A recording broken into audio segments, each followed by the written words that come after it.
Starting, and we says we're on air. Hello, good evening. It's Sunday night, it's 8 o'clock. There's Chris with me as well this evening. And it's time for some Doctor Who, and this week we are doing Genesis of the Daleks. So,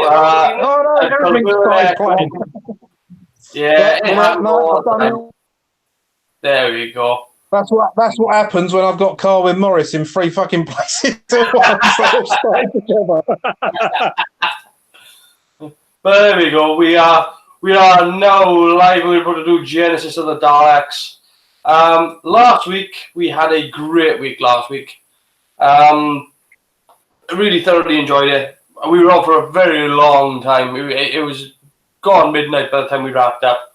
By the time me and Chris finished chatting, it was gone 2 a.m. So it was a long Easter weekend, but it was a good one.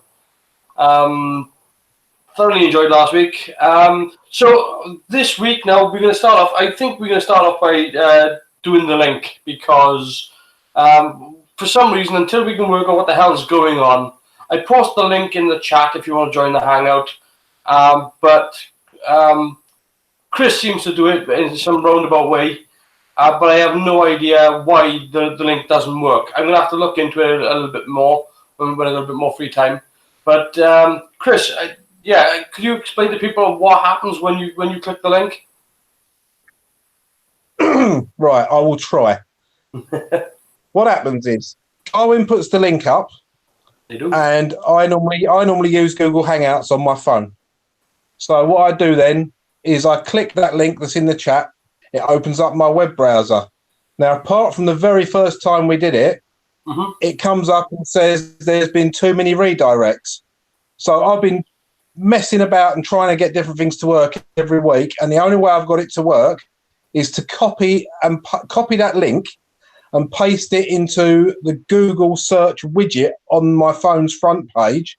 Then that automatically opens up Hangouts, tells me the call has ended, and then connects me anyway, and here I am. And that is how I do it. It sounds like such an absolute dog shit way of doing it, but it's working for me. If it works for anyone else, then you're welcome.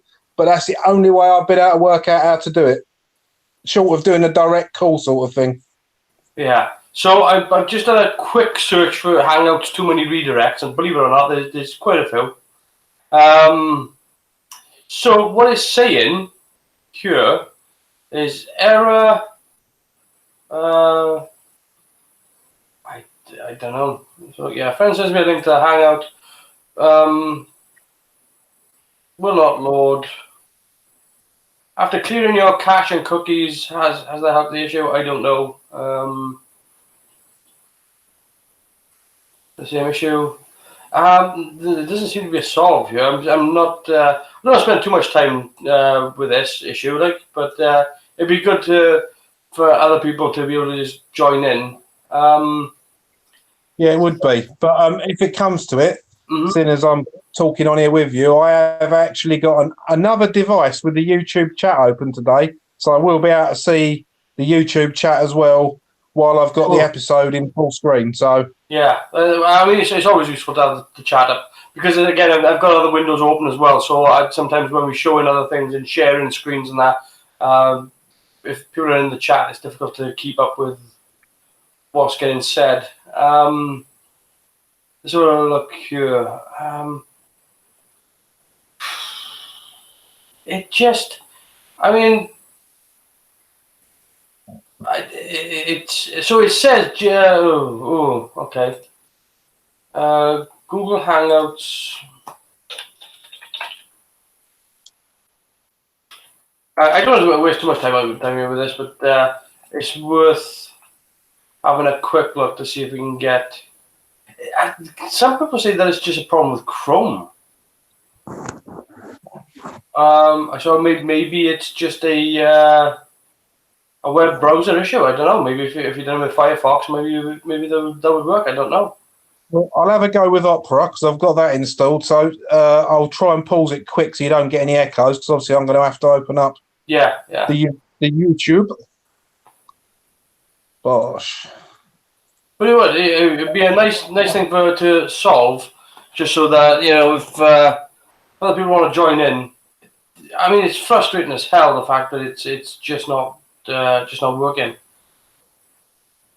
Yeah, it is. And, truth be told, I don't really need you all to myself. Oh, go on. Be nice. So, yeah, while you're doing that, let's talk a little bit about the genesis of the Daleks DVD. When this came out, I think this was one of the most anticipated DVDs from the Tom Baker era. This came out in, I believe it was made in October 2005, and the DVD was then released in 2006.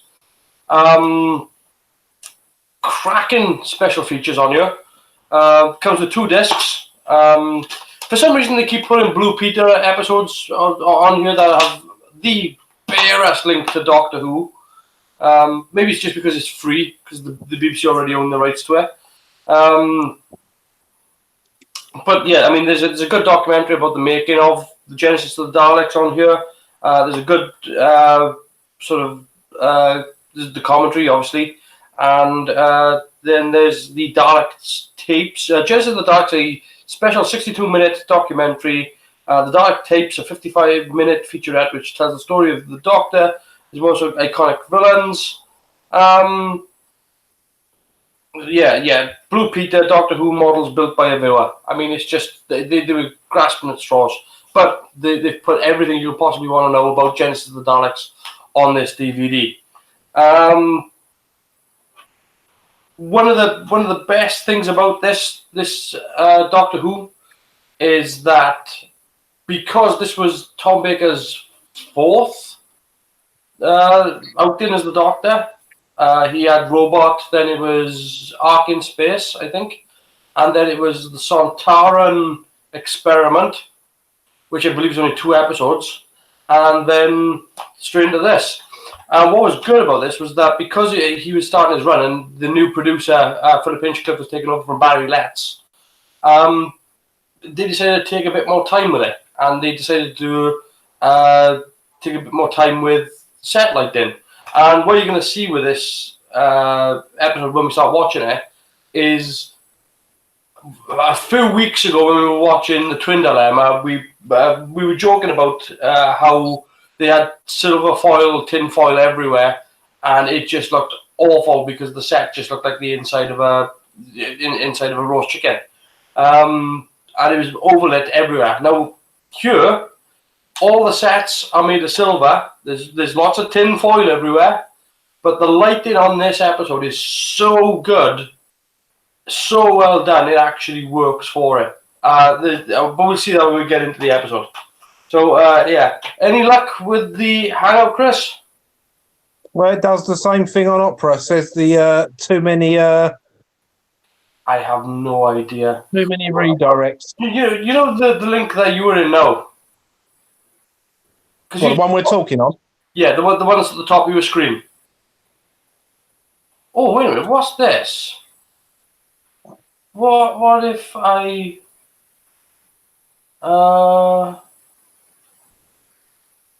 connection issue, allow. Flash edit, allow. Sound, allow. Site settings. Maybe this is the issue. I don't know. But I noticed at the top of the screen there's a little padlock. And I'm wondering if that's got something to do with it. Right at the top of the left-hand side of the screen. Never mind. Anyway, we're gonna have to work out. We're gonna have to do some checks after. But should we crack on with Genesis of the Dark, since it is a 6-episode story? Yeah, it's also my favourite story. So, it's a cracking. It is a cracking episode of Doctor Who. Great, and it moves along at pace as well. There's no dead air with it. And for a 6-episode story arc as well, that's unusual for Doctor Who, because normally there's normally a dead episode somewhere, or you've got the last half of one episode and the first half of another episode, which feels like padding. But with Genesis of the Daleks, there is no padding. It just when they wrote the story, because this story was, I believe this was their third crack at doing this story before they actually said, no, that's good enough. Now we can run with that. And because the first two scripts that they had, they were complaining that it was too familiar, that it was to other Dalek stories that they'd already done. And it was actually Barry Letts who came up with the idea of, well, why don't you do it, the Genesis of the Daleks? And again, he was an outgoing producer. He was handing over to Philip Hinchcliffe at the time. And yeah, same with Terrence Dicks. He was leaving as well. But they had a long handover period, and when they done Genesis of the Daleks, they had extra time to make the show, and it pays off, because this is not just, I know this is Chris's favorite Doctor Who story, but this is not just Chris's favorite. This is a fan favorite, and rightfully so. So let's not waste any more time. I'm going to hit play in 3, 2, 1. Let's go. And let me just get my options ready, because undoubtedly I'm probably on the wrong audio channel. No. There's a first. I'm actually in the right place at the right time. How's about that? Lovely. Yeah. The most classic opening or most famous opening of Doctor Who. Now, in the original story here, this wasn't going to happen. This wasn't supposed to open this way. It was supposed to open in a sort of a heavenly sort of way, in a sort of a very paradise-looking environment, which was supposed to be Gallifrey, I guess. But then they decided to open it on Skaro. And I remember talking about this last week, and I said I couldn't remember. I was sure that they were travelling by bracelet. And yeah, there is no TARDIS. The TARDIS isn't in this.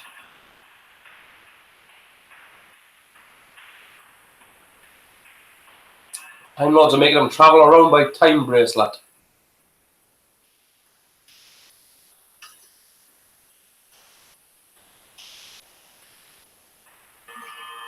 And here they come.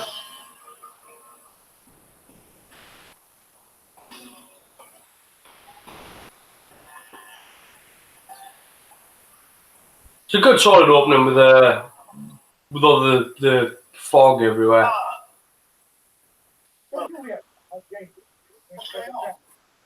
Don't you realize how dangerous it is to intercept a transmat beam? Oh, Doctor, not with our techniques. We Time Lords transcended such simple mechanical devices. I mean, I've got to be honest, I'm not really keen on that Time Lord fit. They're still sort of working on it. Yeah, they haven't quite got it down yet, have they? No, it's you can see where it was going with the high collars and everything, but it's at the moment it's a love child of Count Dracula and a court jester. I mean, they had they gone with the original opening, I think that would have been much worse. But I mean, we hadn't really seen that much of the Time Lords, particularly through the Pertwee era. We've seen it a few times. Probably the most famous with the Three Doctors.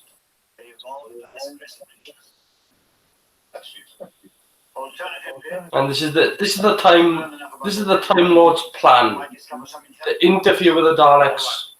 You can see why there was a Time War. Well, yeah. I mean, they keep buggering around with the Daleks, keep pissing off the wrong people. We thought it was time if we assumed your agreement. What's this? Time ring. To return you to the TARDIS when you finish here. There we are. Just one thing. Be careful not to lose it. That time ring is your life. He's going to lose it. Just disappear. What about Sarah? So yeah, they intercepted a transmat beam when they were beaming. I think when they were beaming back to the Ark in space, and now they've handed them the bracelet, which I think they lose when they return back to the space station. This isn't a beacon. Oh, there's been a slight change of plan. No, there was the Sontaran experiment. Yeah, so that would follow the arc in space.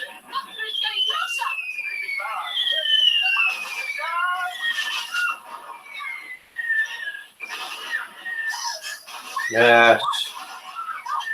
Make full use of that quarry. Don't live near that one as well, do you? No, that's in. Oh, good grief. That's northeast London, I think. I could be Of course, wrong. I probably lived near that one. Well, I would have been about 3 at the time this was made, but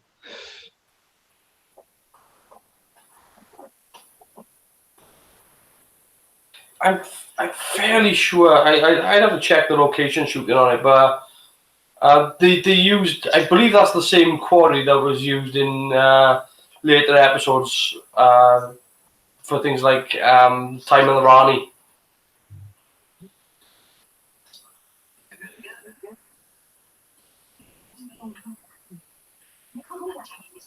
So look here. Genesis of the Daleks is one of only 5 serials in which the TARDIS is not featured. Yeah, well, the other one would have been, well, the Midnight is well, it wasn't featured in Midnight at all, was it? David Tennant. Betchworth Quarry in Surrey. I see. Ah, That's what it says. Blake 7. Yeah, it was every planet in Blake 7.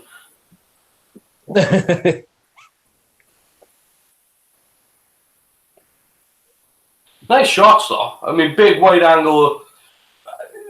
I like wide angle shots like that, where you can see the landscape, where you can kind of work out your geography. Looks like they're walking around near Moonrise there, doesn't it?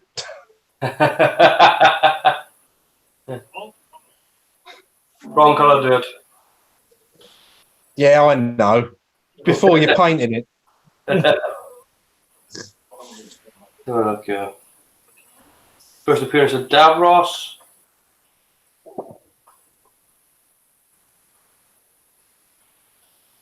Oh, it was the first appearance of a Dalek beam as well. Before this episode, the Daleks only fired either mist or just had that little thing that did that and then went into a negative. So this is the first time we actually see a ray gun.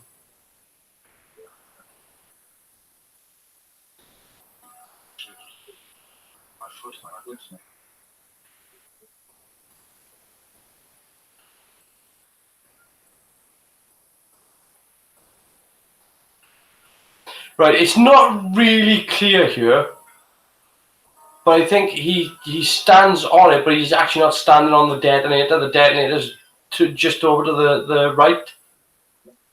So all he's trying to do is stabilize the landmine. I don't think he's actually. He's trying to make sure that it doesn't move. Yeah, I've always thought that. Yeah, I always thought it was a bit weird when he props rocks underneath it and he takes his foot off. I was like, well, why doesn't it go off? And it's like from this camera angle here, you can't really see. You can kind of sort of, is he stepping on it or not? He's standing on the landmine, but he's not standing on the actual activator.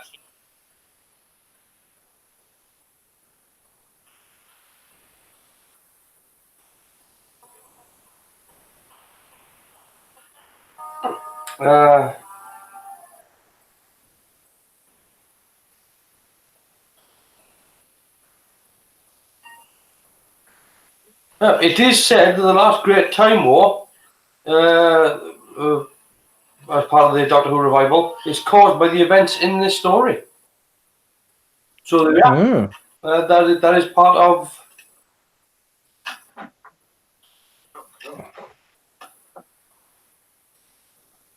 This episode was watched by 10.7 million viewers.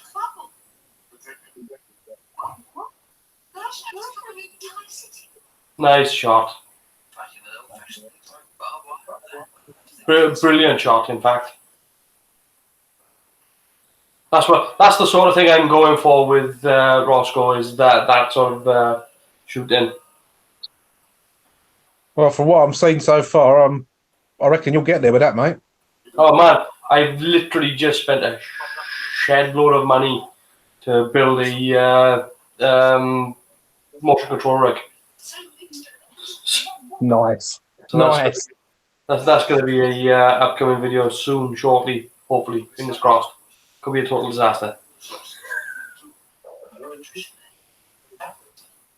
Right, watch the lighting in here now, right? Now, it's a shame that this episode wasn't shot entirely on location, because it would have made it so much better. But this is how you like for Doctor Who, because even when they did The Magician's Apprentice and Witch's Familiar, it didn't look this good. Because they were the guy who was lighting this just didn't. He just wasn't afraid of shadow. He wasn't afraid of making things dark or cutting things out in silhouette. It's genuinely one of the best lit Doctor Who stories that's ever been made. Like, this is in the studio, but it's supposed to be middle of the day here, but it's supposed to be middle of the day overcast.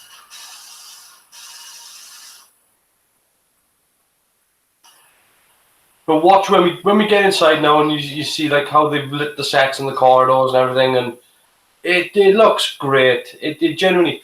I mean, these days they would have color graded the piss out of it, so it would have been they would have color graded it all over the place. I mean, you can still do that, but why? They do such a good job of making it look. Like, sure, they've made it look like a weathered environment. But when you get to the Khaled sets, they just make everything look so sterile. It's really well done.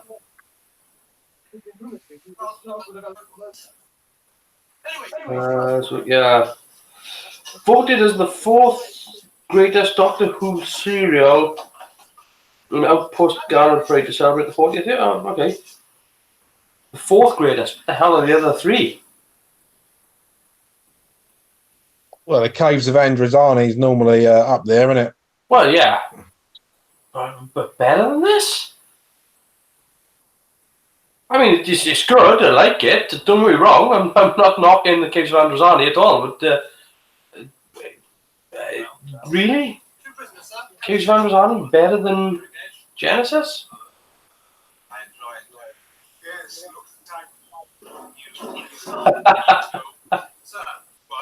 My section 2 destroyed the non-attackers except for these 2. But our supply of ammunition is running low. Then conserve it. Ammunition is valuable and cannot be wasted. Yes, sir. He looks like he's got the hump, doesn't he? Yeah. Someone must have shot his little tank. I was going to say, he's missing his little tank. Glennie? Obviously, I mean, as a science fiction actor, to go from Doctor Who here, he also ends up as Malcolm Reed's father in Star Trek Enterprise. So, which was totally unexpected. Yeah.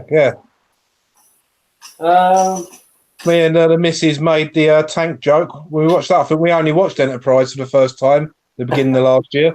So yeah. We're going to change the shape of that map forever. We'll wipe the miles from the base of This was Michael Wisher's only appearance as Davros.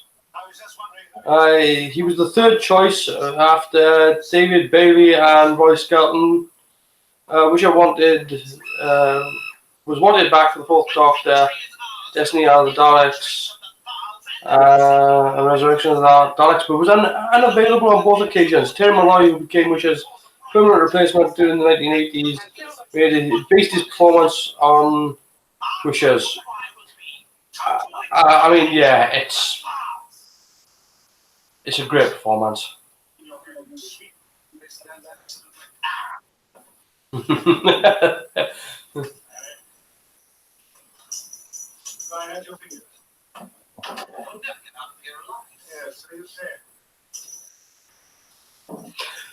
It was a good choice to go with a young guy for the general as well, because it just shows how bad the war's gone when, you know, that young in person becomes general, like everybody else over him is dead. Yeah. Won't get any better for being stupid.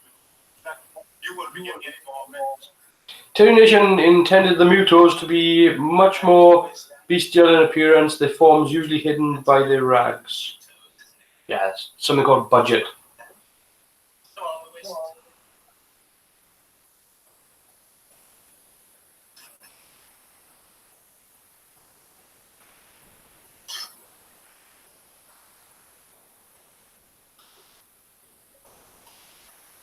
Yeah, they've totally forgotten about Sarah Jane. They don't know where the hell she is. They just buggered off and she's like, I don't know.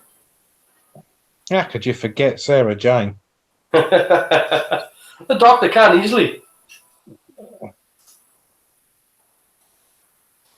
He's giving her the Mickey Smith treatment. It says the name Smith. He doesn't like it.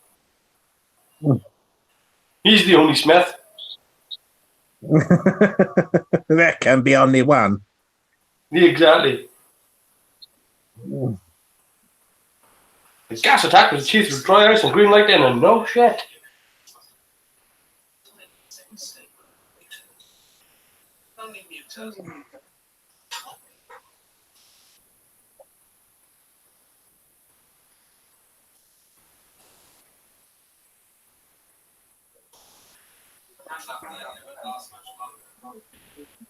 The electronic trolley used by the Carleds worked in tests but collapsed when Tom Baker and Ian Marta boarded it.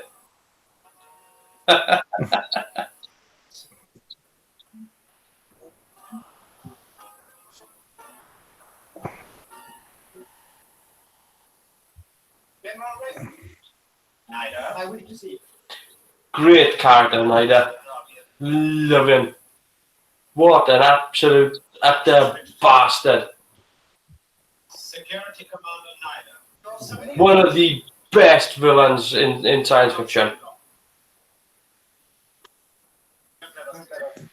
Groveling, He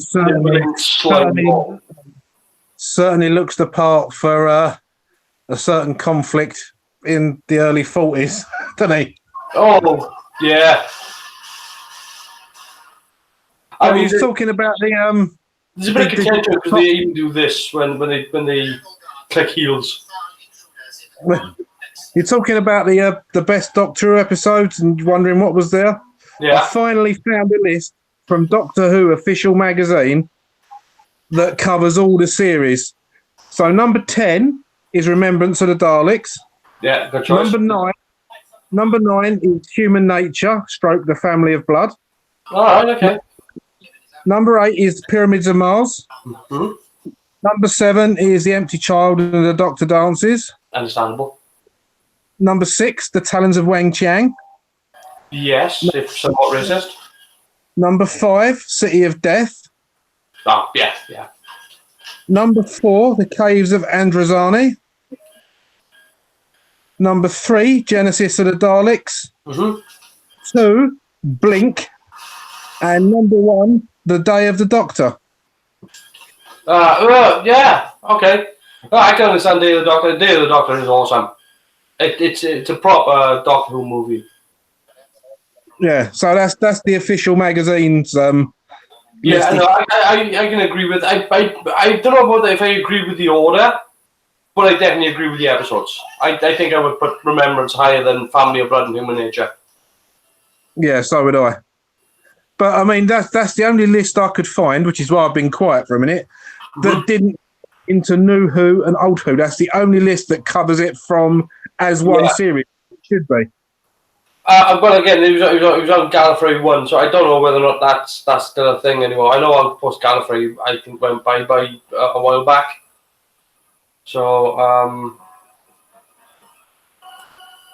don't know. Don't know. Last time I went on there, some bloke was posting naked, aroused pictures of himself covered in cake. So I mean, that's a serious answer as well. So I pretty much stopped going there after that. Yeah, it's not a sentence I was expecting to use today. But a very colourful episode. This for the and they've chosen like the costumes have chosen bright colours for or colourful colours for the costumes for some of the characters because all the car heads are going to be in the sort of charcoal grey and Mutos. So it's a bold choice because like giving Sarah Jane a bright yellow jacket, the Doctor's got a sort of a mid-red kind of coat, and Harry's dressed as James Bond. But he's still got his Doctor's jacket on, hasn't he? He's got a light blue shirt. They're pretty much the only colour in the room. I really liked the character of Harry. I really did. He was like, not the cleverest one there, but if you wanted someone to do some good fisticuffs and have a bit of intelligence, he was your man. Oh, yeah. I find him to be a very sort of like an Ian Chesterton type character. So he's still he's got the intelligence that'll keep up, but then he's willing to throw down as well.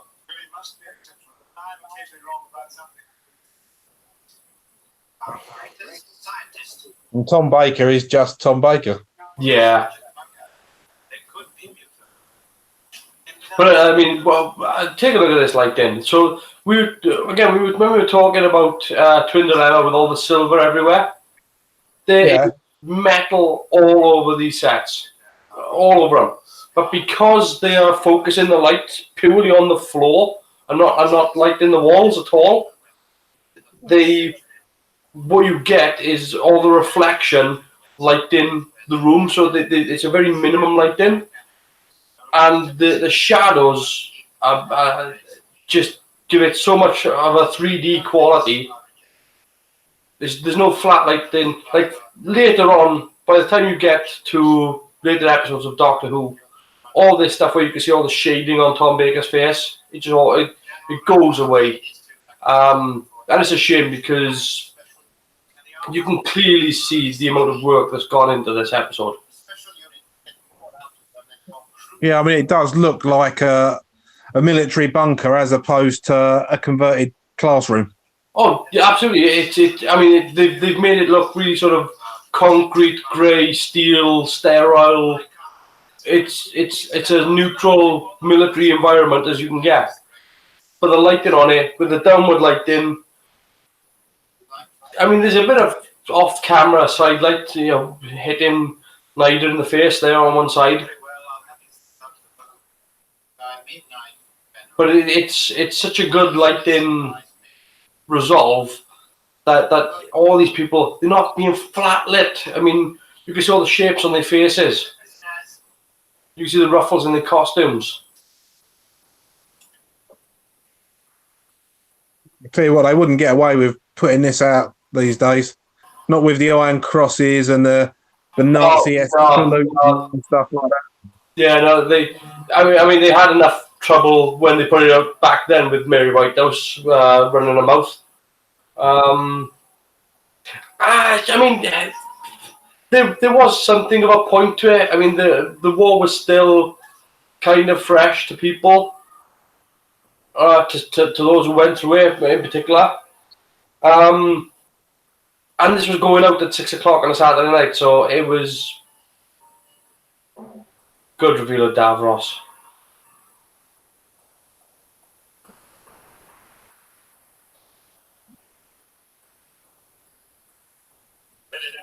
No, I don't know if it's stress, but the guy standing next to Davros there, as we get to episode 6, he gets greyer and greyer. Watch his hair.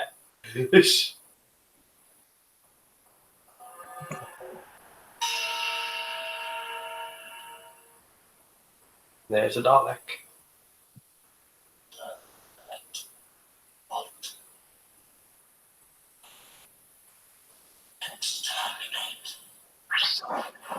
Now you might notice here or there that his lips aren't actually moving.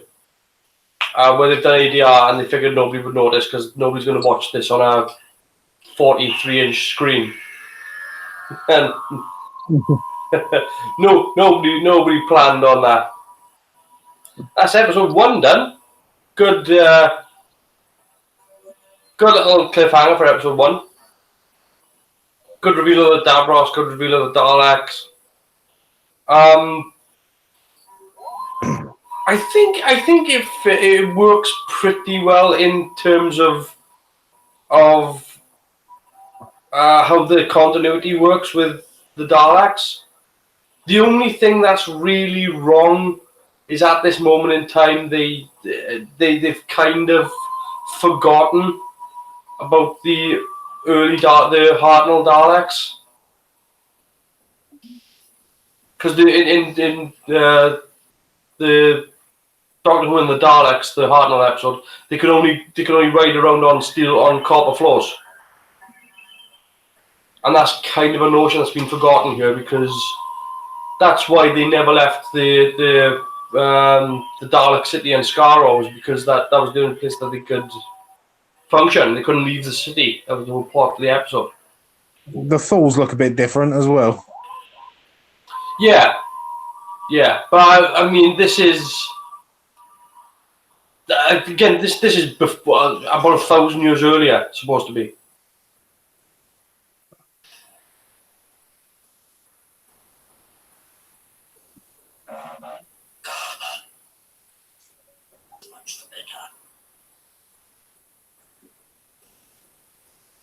Yeah, the makeup, you can see what sort of quality the makeup is on Davros, when it was this one that inspired the reboot Davros, or the relaunched Davros then, not the ones that you had in later episodes.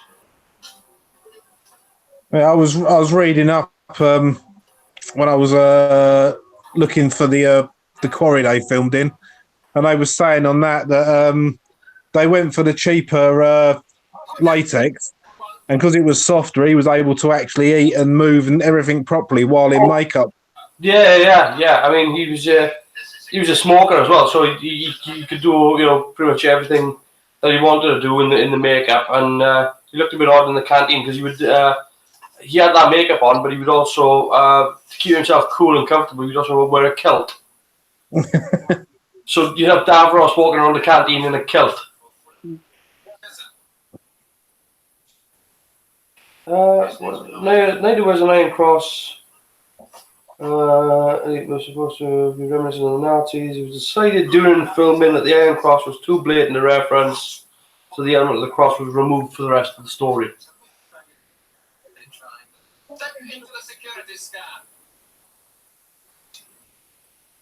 It's a shame this wasn't done on 16mm from start to finish, because seeing this on like a Blu-ray, on a Blu-ray scan, would be absolutely gorgeous.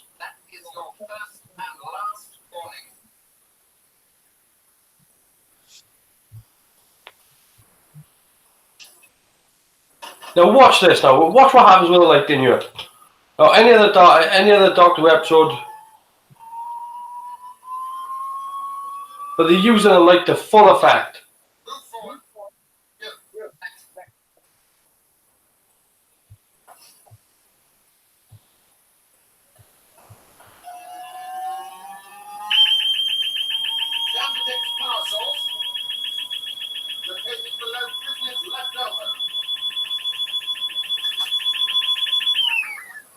And now he no longer has his superpowers. Oh wait, no, that was Christian.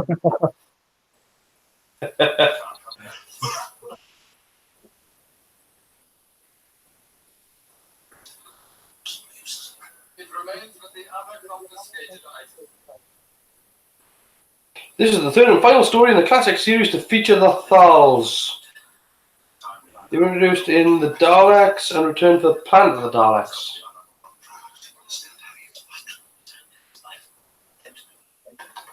Prisoners are to be given into the custody of senior researcher Ronson. Yeah. Take this with you.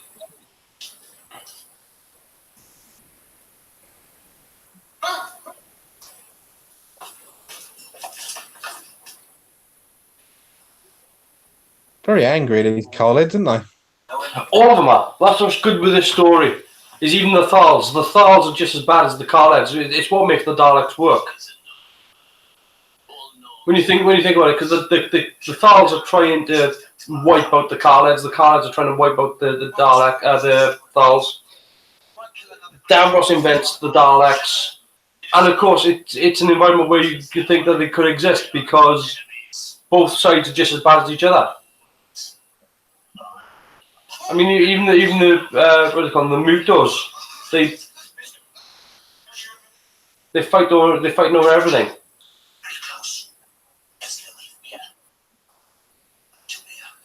What I like with it as well, actually, is that it's actually later on when they talk about the Daleks and about the genetic manipulation that goes on. It's actually the Khaleds that are actually against the idea of the Daleks. It's such a, and again we're moving along a rapid pace. We've done the first episode, that's gone. We're into the second episode. There's no dead time at all.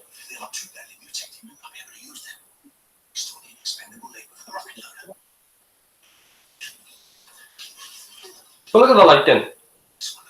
It's just, you wouldn't have done that in the 80s. You wouldn't have done it. They don't even do it after this episode, really.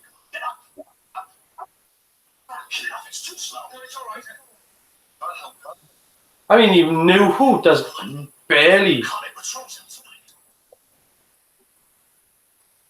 They practically floodlight New Who, didn't they? Yeah. Oh, they use so many different, particularly for external scenes. They use a lot of what do they call them? They call big boy lights with they hang a bloody big huge sun off a crane.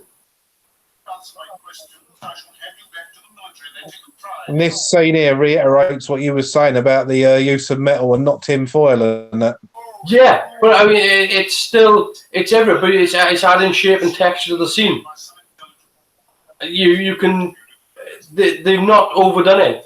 The lighting is actually making it work. It makes the set look, well, it looks good. It looks like a scientific laboratory.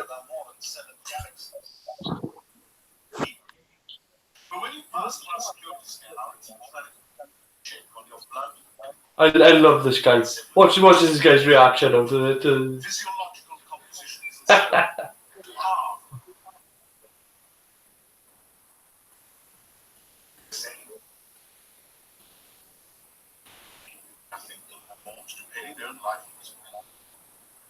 It's a nice little moment. He's reading there. I like that because most of the time when people do reading in TV shows, like, but he's actually he's reading. He's.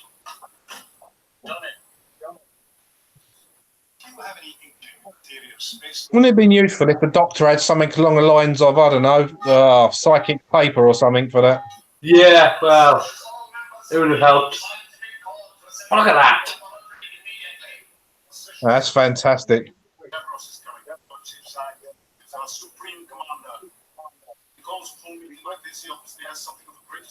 I mean, even these days they probably wouldn't do something like that now. These days they probably wouldn't dip the lights. They'd probably just have some sort of alert thing on the wall with a sort of flash.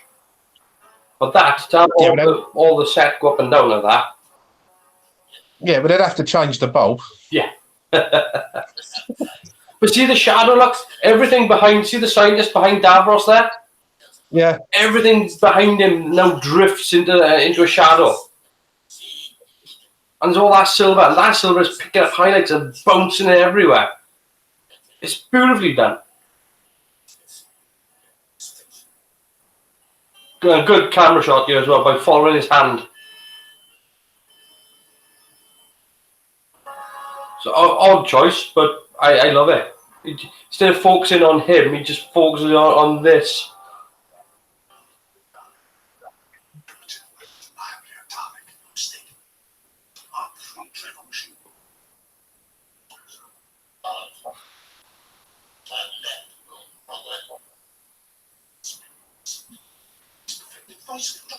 Good. Now, if you can only tell Google how he did it.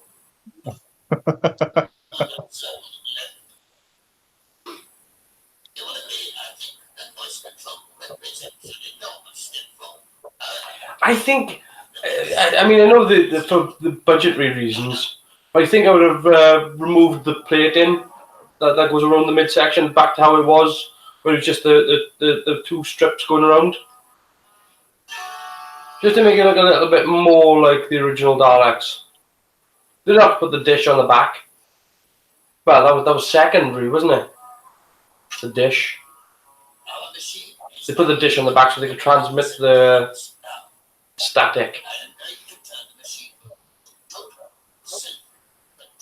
The one thing I really like about Davros's chair in this, as opposed to the later ones, is that they've actually got this lit panel that goes around his chair, around the back as well. Whereas in later episodes, it's kind of just like a steel plate.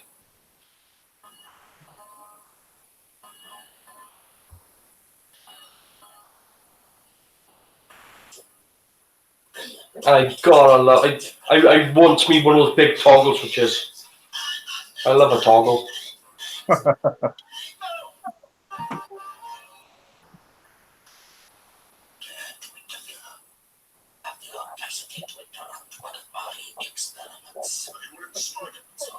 I think this is the only episode where his blinking eye works. I think he stops working after this.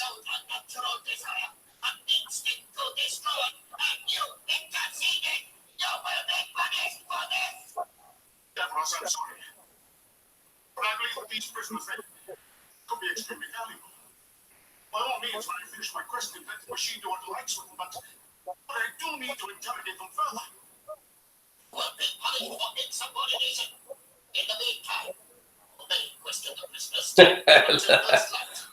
I like his attitude.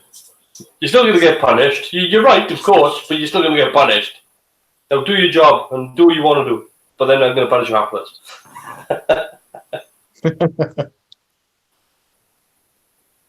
I'm obliged. I was merely doing my duty. Believe that you have knowledge which could be of the greatest assistance to us. You don't cooperate. So yeah, again, if you were watching Twin Dilemma now, that would all be floodlit, and you'd just be looking at just harsh lighting thrown everywhere. And again, a similar sort of sort of setup with these metal panels everywhere, but they're using the reflection of the lighting as opposed to just banging the lumens out. I love that prop gun as well. I want to make one of those. It's so simple, but it looks cool. 2 hour scratch build. It could be.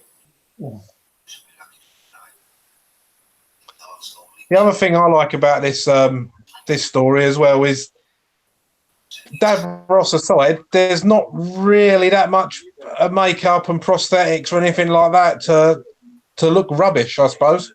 I mean, I wish they had done something a bit more to the Mutos to make them look, because basically what they've done is they've taken people out that kind of look rough.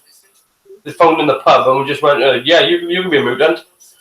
I would have liked some sort of blistering on it, or not necessarily contact lenses, because back then contact lenses were glass, so that would have been a no-no.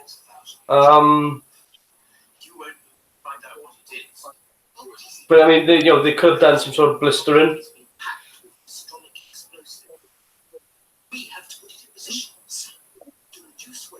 Yeah, I mean, they could have done, but the other thing I like about it is it shows that the Fools, the mutants, and the Khaleds are all pretty much the same. Yeah, they're all the same people, yeah.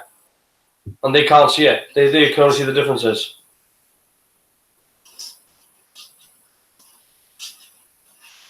Now, those costumes look like very similar to the Sontaran ones.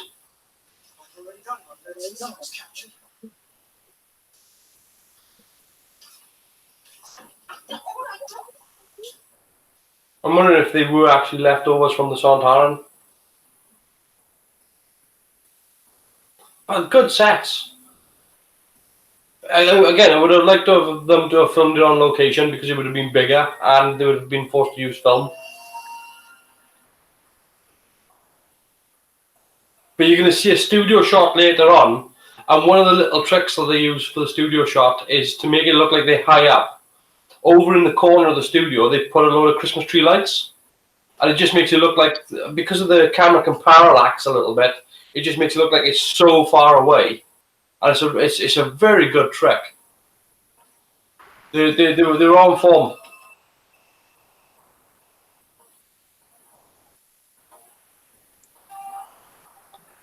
Now this, I'm not sure which episode it is in now, but there's a bit where Sarah has to jump at the top, and there's such a small gap. Yeah. And they make such a big thing out of it. That's the only bad point I can think of off the top of my head in this episode. Well, we've just passed. Well, there's a little gap through the door, but it's not fully close. You can still see the extra.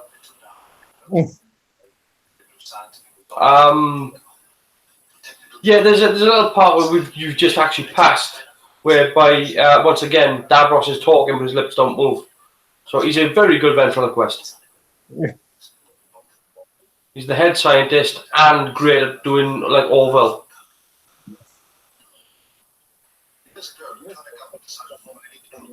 Not the Orville, I mean the green duck.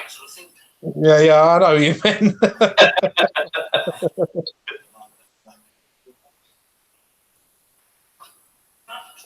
Probably got a button for it on his dashboard. Yeah.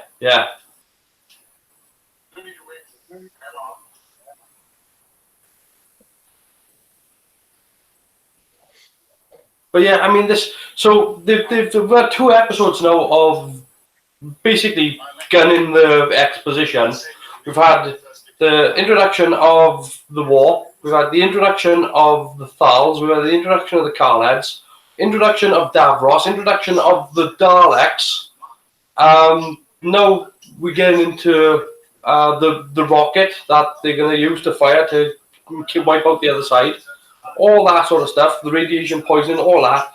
Now we're slowing down for a little bit of just chat. This must have been, for a Doctor Who episode as well, back in the 70s, because this moves at an incredible pace, even by today's Who.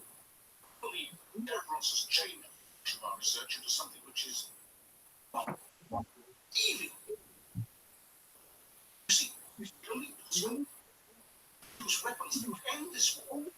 So change the direction of our research into the survival of our race. It's a good explanation as to why the Daleks came about.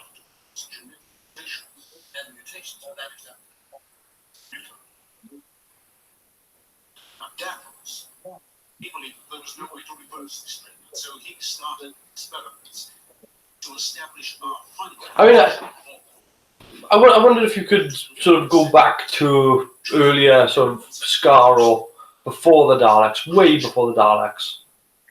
What did the Carleds and the Thals look like then? Because this is the mutated form. So what was the original form of a Carled? Yeah, I doubt they'll ever go back though. No. I mean, I think it'd be interesting to see Skaro from like sort of the early days of Skaro.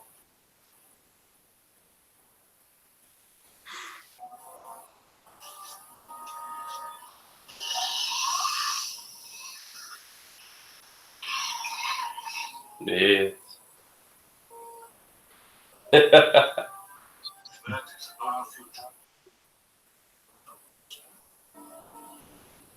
Yeah, you got problems, man.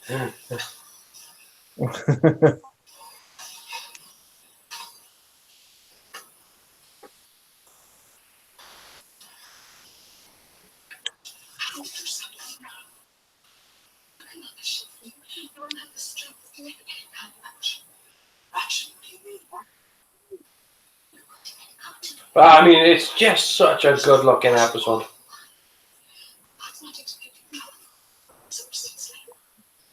Yeah, it's so well shot. As you say, the lighting is brilliant. It's again, even by today's standards, the lighting is very cinematic. I mean, I had they shot this on 16mm as opposed to back and forth from the studio to exterior. You could have done a Blu-ray release of this, and you could have. I mean, I wouldn't want to, but you could have done like a special edition version whereby you could have color graded it using modern techniques. It's a good thought experiment. It's something that you could do. Again, I wouldn't necessarily go, oh, and that's how you present it. But again, I don't have any problems with them presenting a special edition, provided that you give the original. It's where Lucas screwed up with Star Wars by releasing his special edition. The good news on that. Next year's 2020. Go on, mate. The good news on Star Wars there is that next year's 2020. Which means that Lucas's run on Star Wars is over. Which means that if Disney wanted to, they can release the original version of Star Wars. Without very true.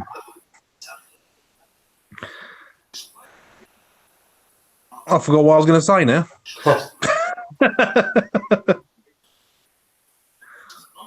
He'll come back. In Doctor Who, so.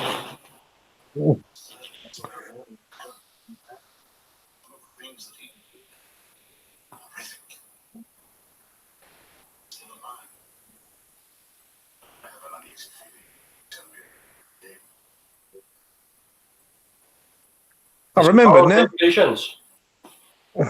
They have released this on Blu-ray, haven't they? In a sort of Daleks box set or something. If they have, then what they've done is they've upscaled it because these were shot on EMI 2001 cameras, so they won't actually be in true high definition. They would have taken the studio camera footage and upscaled it. It's not really a massive problem for upscaling. I mean, I don't like upscaling because it's essentially blowing up and filling in with pixels that weren't really there.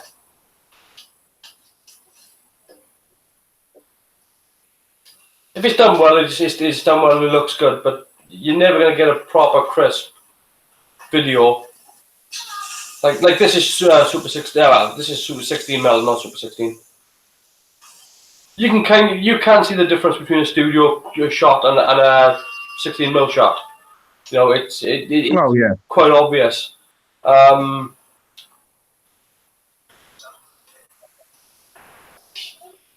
me just there you are. All right, a 1080i upscaled remaster of the story was released on Blu-ray in the United Kingdom by BBC Studios as part of the complete season 12 box set on the 11th of June 2018. Yeah, it must have been upscaled, which is different to like, you know, with Spearhead from Space wasn't upscaled. That was just a direct scan from the original prints. Great cliffhanger coming up with you as well. Because bloody hell does she survive this? It's a really solid cliffhanger. Oh, she was lovely. The world misses Liz Sladen. Yeah. Good model shot. Another thing that this episode does incredibly well, considering that it's a 4:3 shot, there's a lot of rules for cinematic shooting that they actually obey. Like, for example, they go up on the left-hand side of the screen here. They go up over on the thirds of the screen. So they're following the 1/3 on the screen, as opposed to having it directly in the middle.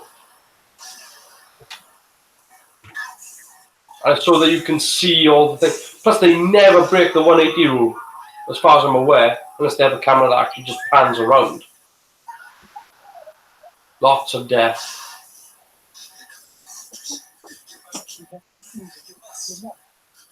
All these people being shot. No, not doing that today.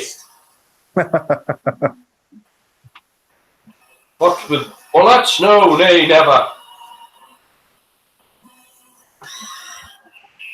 Great cliffhanger. Like, what the hell? Yeah, it's remarkable that they won't do. You can shoot people with whatever beam weapon you like, that can cause them to turn into a box or whatever. But you can't shoot them with a bullet, even though the beam is visible on a ray gun, but the bullet isn't visible at all. It's crazy, isn't it? It's Absolutely crazy. nonsense.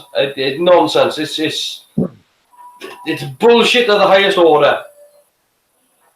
The other thing on that Blu-ray one, Yeah. it says the release contained both the original 6-episode version and the 85-minute abridged repeat, and to promote this release, the repeat version marked as a director's cut. And apparently they screened that theatrically in the States at Fathom Events or something in 2018. So there you go. Lovely. Well, again, it just goes back to what I was saying. It's one of those things that you could have it as a cinematic release, because it does look very filmic. I'm wondering whether or not they actually did do any color correction or anything for the release, or whether or not it was just done as I say, as a director's cut. Well, does that mean that it was still in the 6 parts, or was it just like go straight through? I will try and find out. I would assume they mean that because they showed it in the cinema. It's probably just one huge.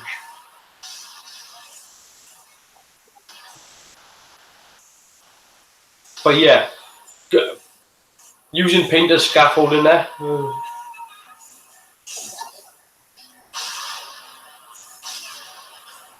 You don't really see that sort of scaffolding about much these days.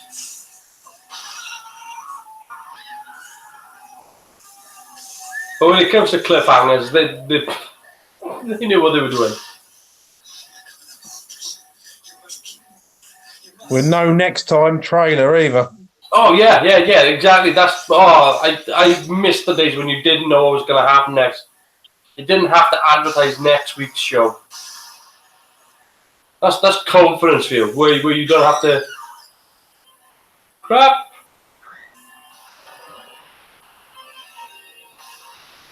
That hurt. I would have hit every bar on the way down. I would have got to the bottom, and you know that ramp that goes down at an angle? I'd have landed on the edge. Crotch first. Yeah, I've seen you ride a bike.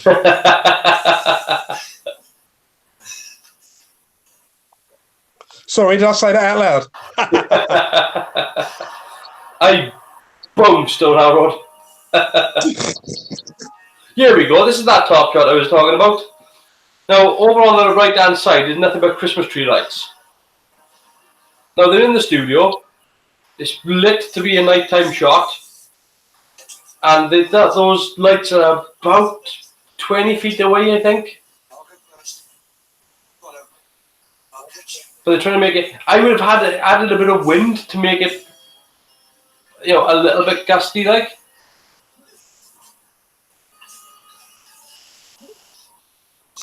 Yeah, they did a bit closer, didn't they? You're high up though, so that's probably the nerves. Well, we sat and watched this straight after probably my second or third viewing of The Woman Who Fell to Earth with my boys. So I said, let's watch a proper Doctor Who story.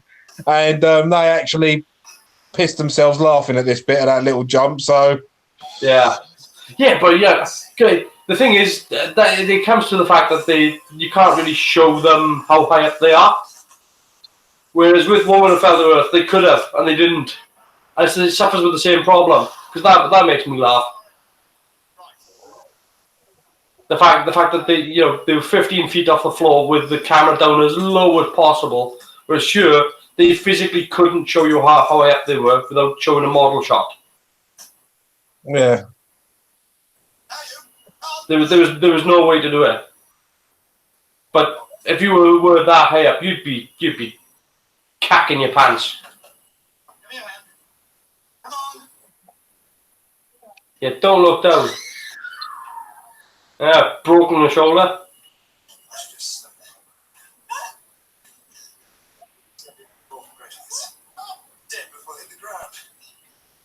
Catch his ankle, go on.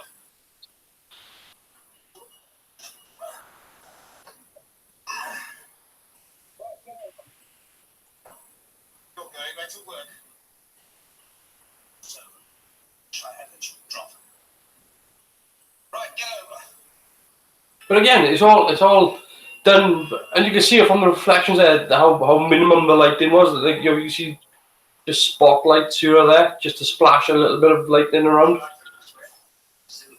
And this is all in shadow and silhouette. It's beautifully done.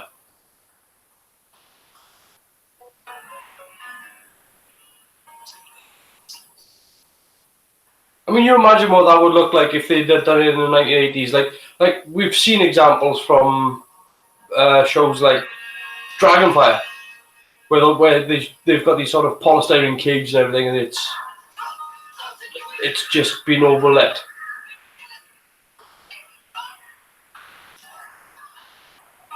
Well, what the bloody hell was Davros messing with that he made a giant oyster?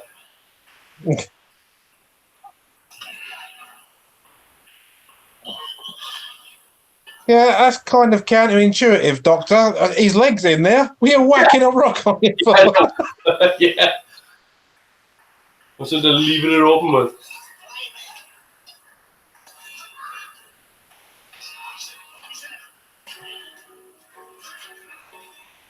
Yes, let's whack the outside of this hardened shell with a heavy rock.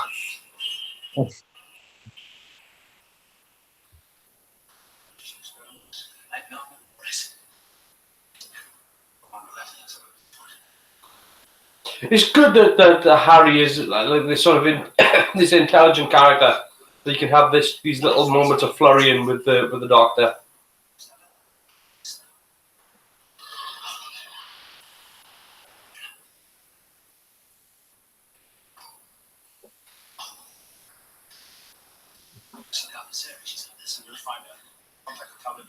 Yeah, now they've made mention of Sarah.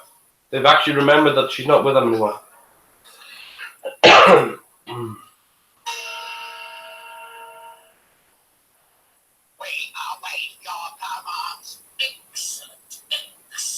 I mean, aside from the dash of colour here or there in this set, this could have been in black and white. Yeah, it's true. And it would have still worked. Mm-hmm.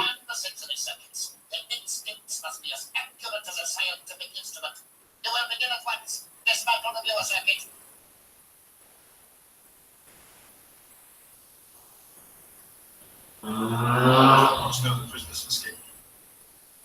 What do you mean? As I said, why I will betray you. You're not the only one concerned about morality. But Brilliant stuff. honestly, that was nothing. I even like those costumes, especially with the collar, the way they sort of conceal everything. It's tightened around the throat.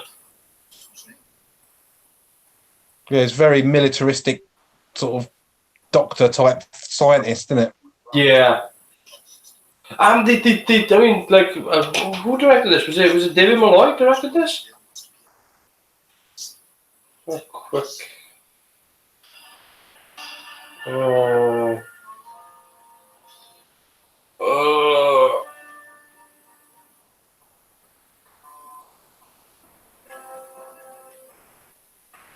I would turn it off from that age. I've asked you to take our meeting is of a most secret nature. No listening devices here. Other end. Not that I know of. Doctor, you please tell the counselors what you're doing. Yes, of course. And some of what I would tell you. Forget that. Where am I looking at that? I've got the box. It's right in my hand. Now, Davros has created a machine. That'd be a place to start again. Which will terrorize the Directed by David Maloney. this machine of name. Done. But for 1,000 generations, pain will bring fear and terror. Undoubtedly, Davros has one of the finest scientific minds in existence. He has a fanatical desire to perpetuate himself in his machine. But without conscience, without soul, without pity. Machine, with the glory of his promises. I think what I like as well is that both sides have exactly like there's very little dividing the Thals and the Carlets. So when you see the Khaled bunker and the Thal bunker, they've got almost exactly the same sort of setup with just sort of tweaks. You know, one's stone, one's concrete, one's got metal, one's got wood. It's. She's tired. She needs rest. Ask Simon. Pick up your loads.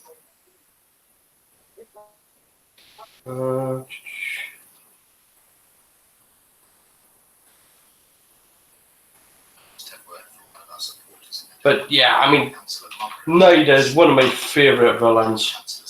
The guy is a slime bucket. Totally devoted to Davros. Yeah, he's menacing, isn't he? But he's made some choices with the character. I don't know whether or not the glasses were a choice.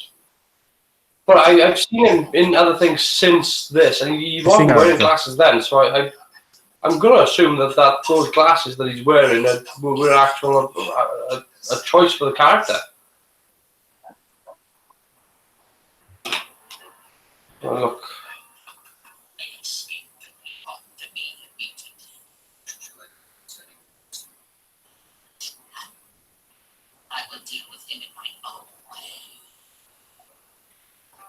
Peter Miles. So you're proper breaking up at the moment. I'm breaking up. Really?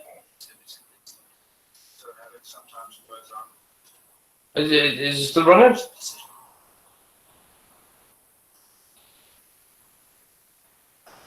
I seem to be live. Well, according to YouTube, I'm still running.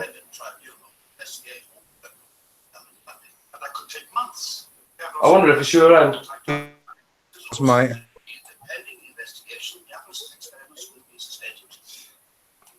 There's looking at Peter Miles here. Oh, good grief. Passed away last year, age 89. Was working up until 2004.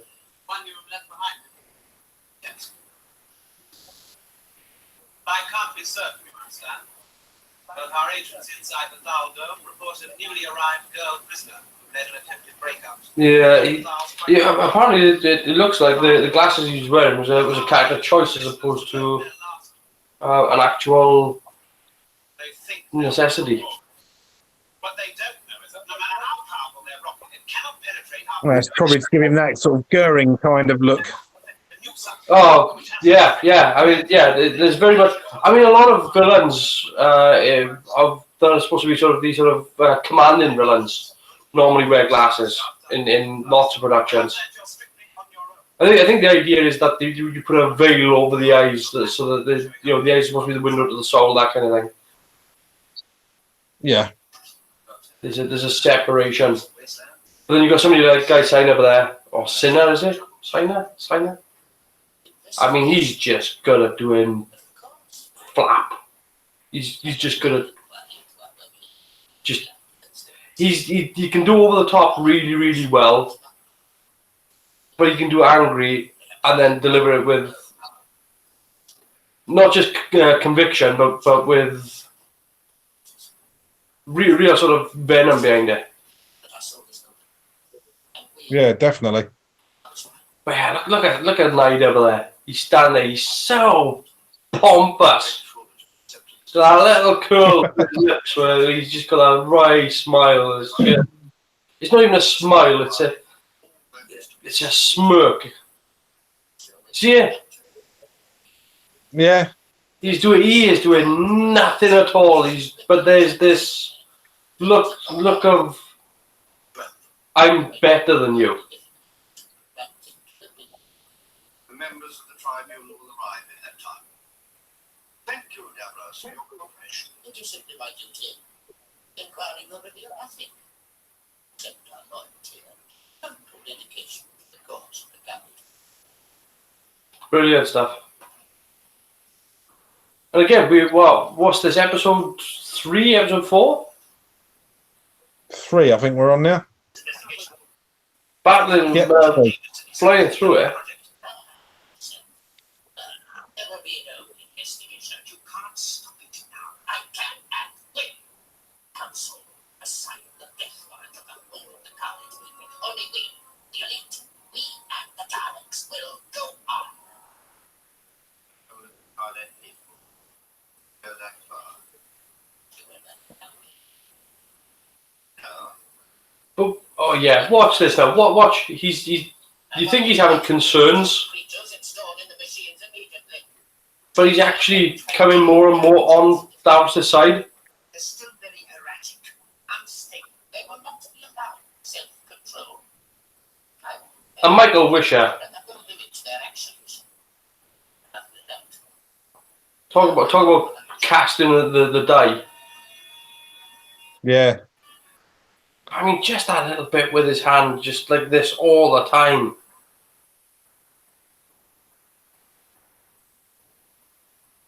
God knows what's happening with the other hand. The other hand's always down here somewhere. And you finally see later on he's just got Mr. Flibbles on it. He's going to do the Doctor with his hex vision. Yeah. Mr. Flibbles says you must go 2 hours. WOO. Without oxygen.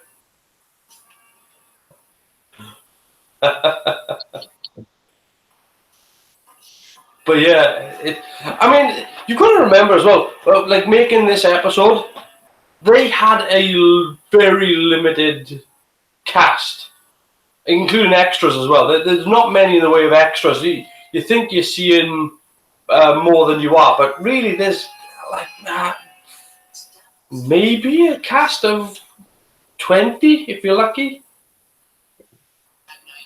I mean, it's sort of, yeah, 1, 2, 3, 4, 5, 6, 7, 8, 9, 10, 11, 12, 13, 14, 15, 16, 17, 18, 19, 20. I have tried time and again. I have tried, but now they will be satisfied with nothing. I've lost count. Total annihilation of the Val people. Oh, there's about 40 people, including extras. I don't think they will when we launch our rocket. It's a lot of extras. Primed and ready. The countdown for firing can begin immediately. And certainly had a limited budget, and they've done very well on it. Oh, absolutely. But I mean, it's the guard soldier, Thal, extra, uncredited, Thal, Khaled. But I mean, like, some of them are going to be like there's 1, 2, 3, 4 extras here. They were probably just killed off during the climb up the rocket, so they were probably only there for that scene.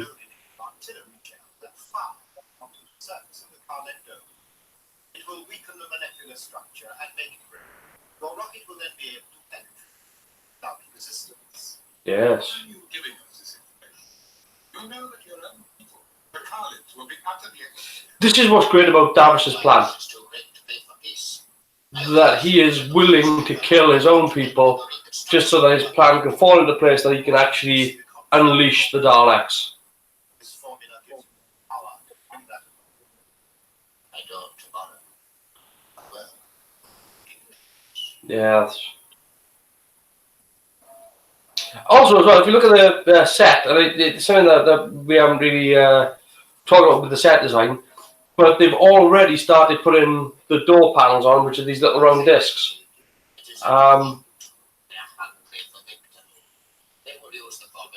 And it's obviously for the Daleks.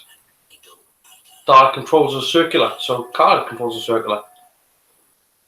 And even the windows are round. I've given orders to the barrage of shells containing the formula to begin as soon as possible. Rocket launch. There's a lot of stuff I'm noticing for the first time here because I've never watched it from an analytical point of view. I've only ever watched it to watch it, if you know what I mean. So Yeah. it's all interesting stuff. Just looking for stuff I don't normally pick out. Oh, there's loads of stuff that they do from a production standpoint. That, you know, from production design wise, like again, they've got these sort of rounded pillars on these walls. these are pretty much the same sets. That's the Doctor of Boring Violence by knocking people out. But to make these sets now, all they've done here is they've taken this, the plastic roofing that you'd get. Yep. So that's what those pillars are. They've just taken that and just bent it around, nailed it in place, and painted it white. And that's made these sort of columns. Very, very cheap, very clever.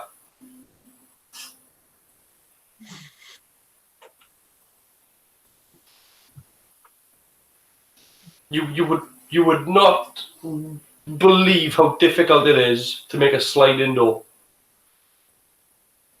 particularly to make one that works.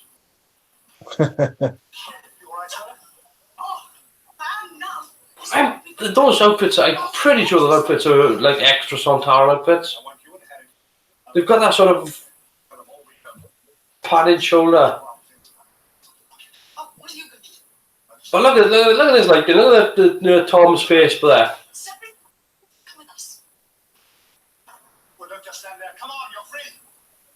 That's why when they done something like Name of the Doctor, and they used that clip of him walking down the corridor, I couldn't understand why they used that upscaled version as opposed to using something which is a bit cleaner,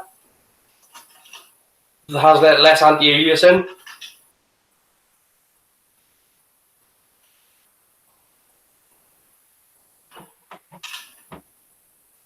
So, at the production, when they're shooting these guns here, the production, in the story, they wrote it so that because the war's been going on for so long, that they've got various types of weapons. They've got some that are, ray guns, and some that are these old sort of style rifles. The actual reason why they've got the old style rifles is because that's the only ones that worked in the armory. The other guns didn't actually fire. They had them, but they just didn't fire.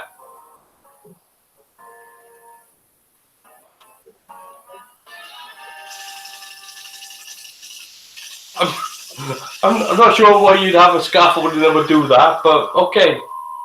That's my only concern with that. Why would you have a scaffolding you could electrify? Like, what's... Yeah.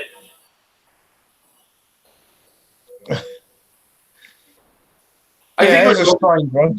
Yeah, I think it was meant to have been like some sort of security fence that he was going to break into, but I think they just changed it at the last minute, and he's just on the scaffolding. But yeah, I mean that's that episode. I don't even know what episode. I'm sure that's episode 4. That was episode 3. Was it? Yep.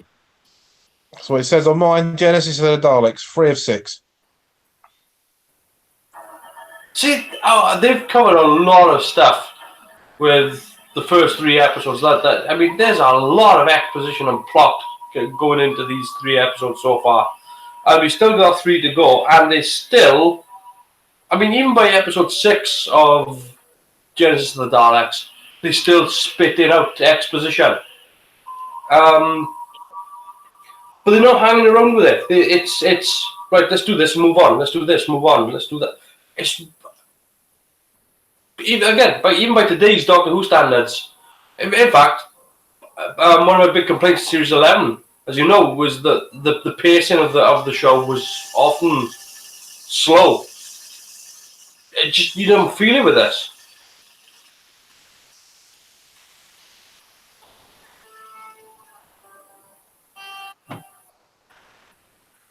That's not gone well. No.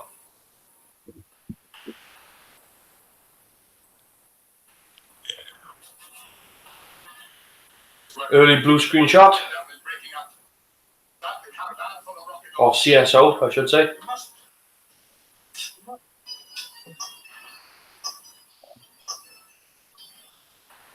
He looks a bit more like a traditional foal, doesn't he, with his yellow blonde hair? Yeah, I almost said something about that because he reminded me of a certain Top of the Pops presenter. Reminded me of the tall, thin man from The Boy in Space, if you remember that. Oh, God.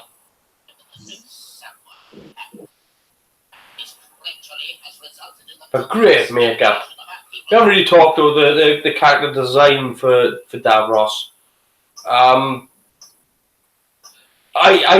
glad that they went with this one because I saw the original design for Davros, which is close. It's not quite the same, but if they had gone with the original design, by God, would that have been terrifying.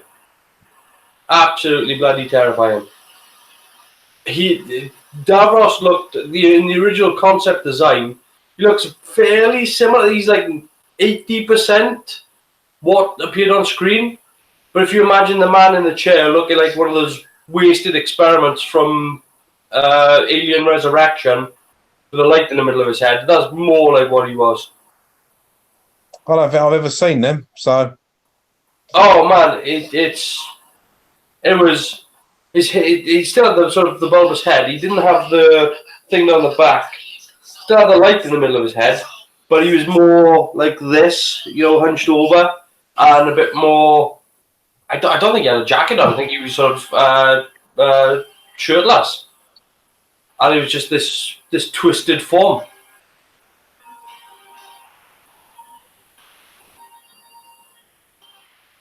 In fact, I would have said the makeup for the original Davros kind of looked similar to,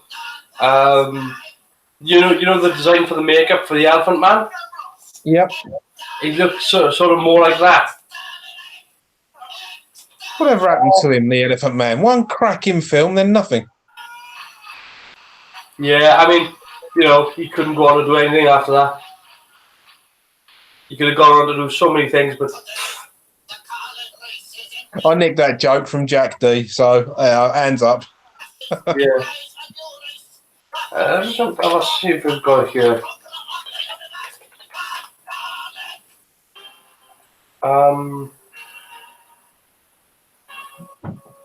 Let's see quickly if I can find the original drawing.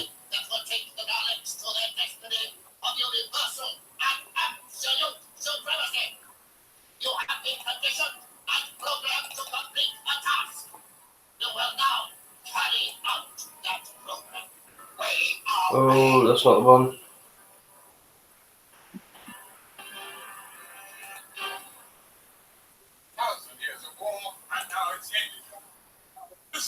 Ah, yeah, there it is.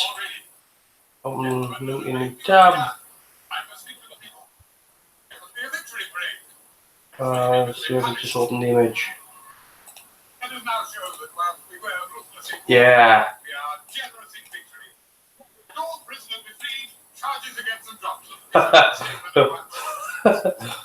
That's such a mistake. Yeah, so if I screen share this, there he is. That's the original design for Davros. Yeah, that's pretty grim, isn't it? That is terrifying. I mean, you can see where they were going with the makeup that they went with. But look, I mean, that is just... Oh, that's like the Davros Cenobite, that is. Oh, that's very unpretty.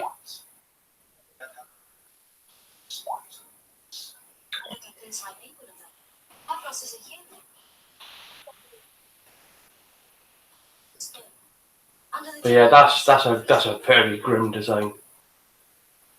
I mean, look at that.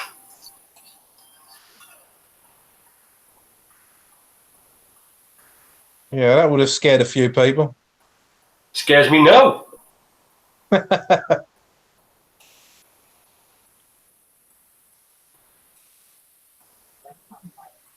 Yeah, so it was. You can see, like the how close they were with the design. Yeah, see how grey his hair's gone, and it's gonna get greyer. Trust me. The episodes, you're gonna see him. He's gonna look like Doc Brown.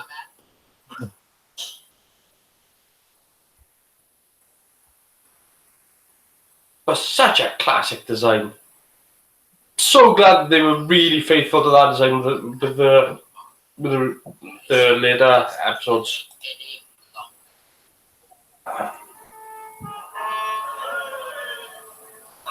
And they were somewhat faithful with Witch's Familiar and Magician's Apprentice. Yeah, I mean, you knew who it was. I mean, even the one with where the mega companion story, the Davros in that one was pretty good. Oh, yeah, absolutely. But I mean, what I think with it's difficult to understand the order because, again, there's the point whereby you've got the Genesis, but then you've got the Dalek story from Hartnell's era, which is the first time they meet. Then you've got this, which is before they meet. And then you've got Remembrance of the Daleks, which is the destruction of Skaro. And then you have that story. So that story takes place when? When does Davros return to Skaro? And Skaro, it must be a point before Skaro's destroyed. Or was that undone? Well, I don't know. You give yourself a headache trying to work all that out. No, it is a headache. It's a complete headache. But you've got to, like I say, you've got to remember that in 1963, inside the Doctor Who universe, in 1963, that's when the Skaro Sun went bang because he used the Hand of Omega.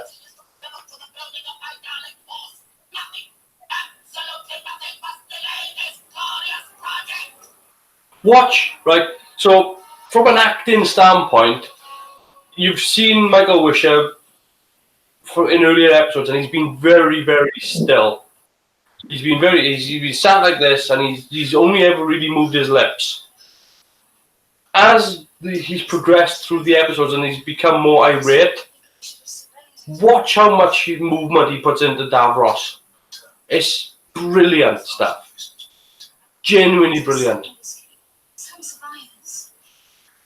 And his voice goes up like a whole octave.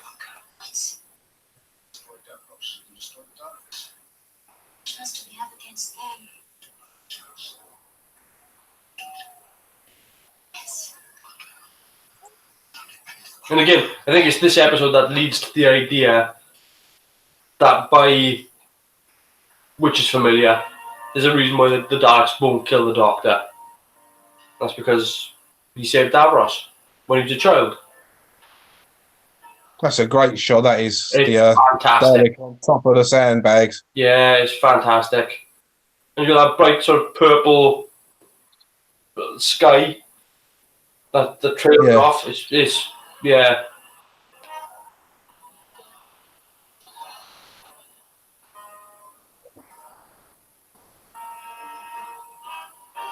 Yeah, don't hit him with that. He used that to bang an oyster earlier.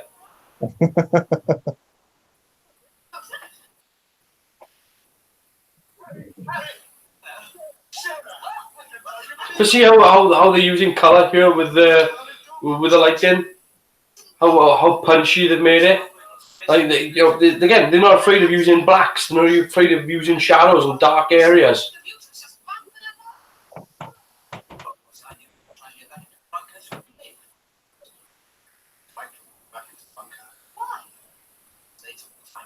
I mean, Tom Baker just pops against the set. He did.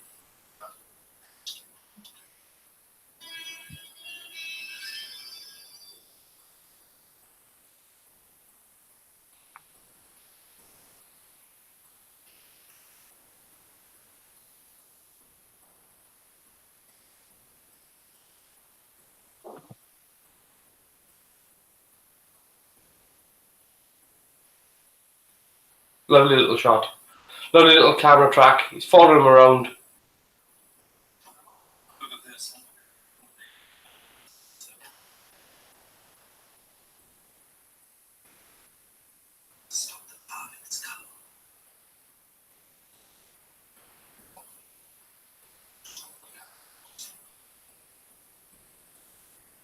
The other good thing as well, what you notice about these sets as well, I made a mention earlier, there's very little in the way of computers.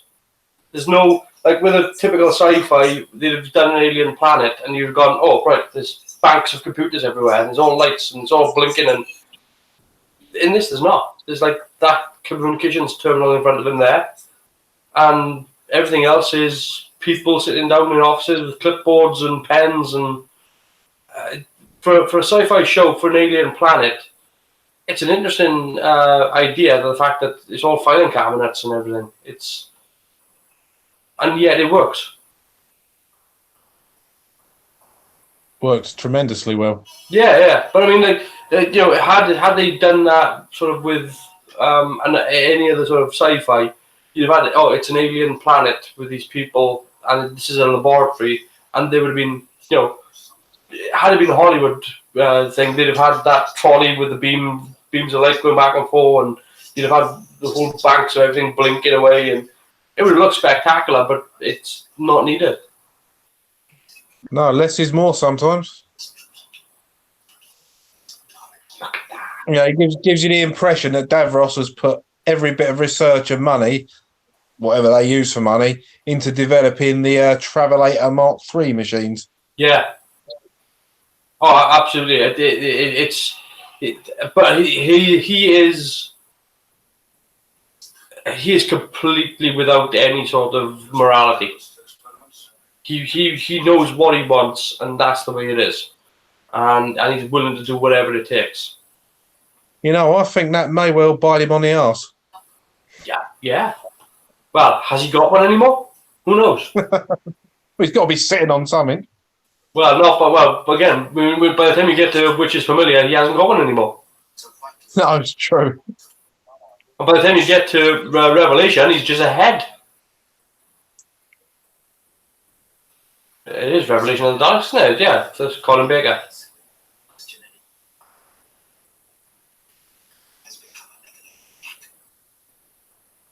This is Nida. We're just sucking the guy in.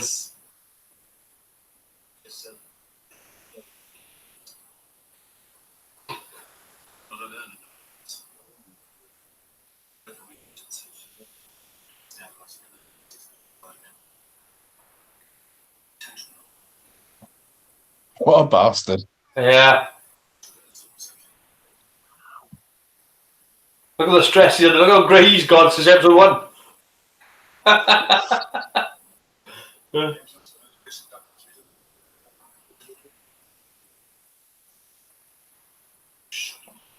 Out for the killer clams. Yeah.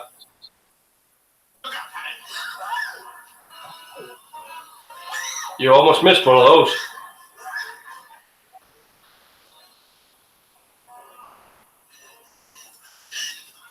It's interesting that they went with clams though. I don't know why.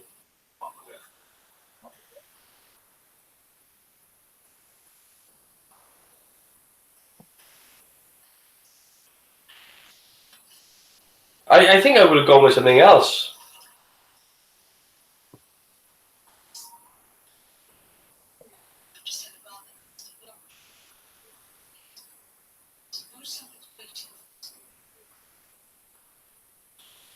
Look at that. They punched out in total silhouette for that. And you know exactly who's who.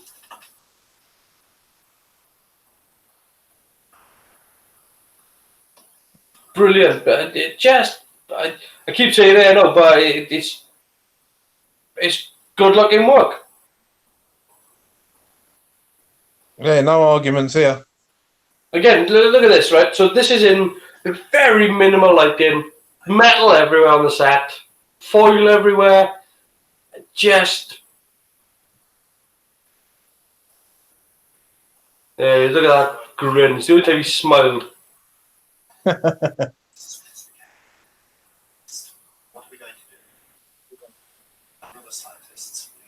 Watch this for a switch. That bastard.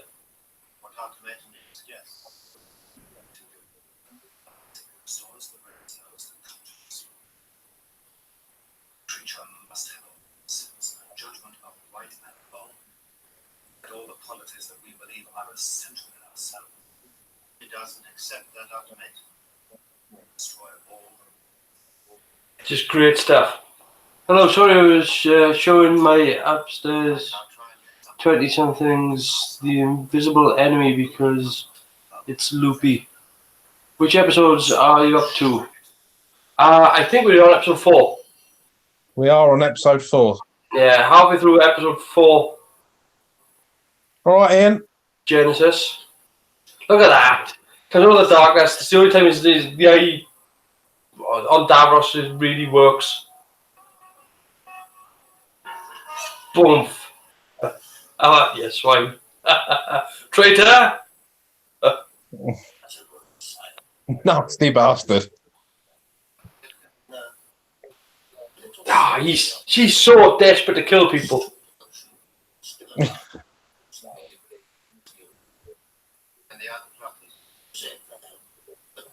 Yes, hello, Ian.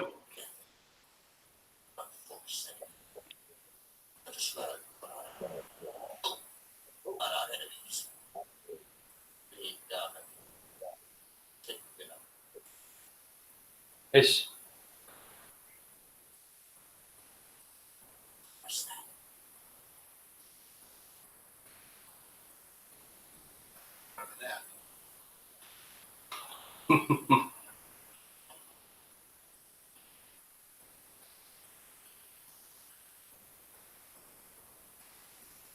There's somebody in the ventilator shaft.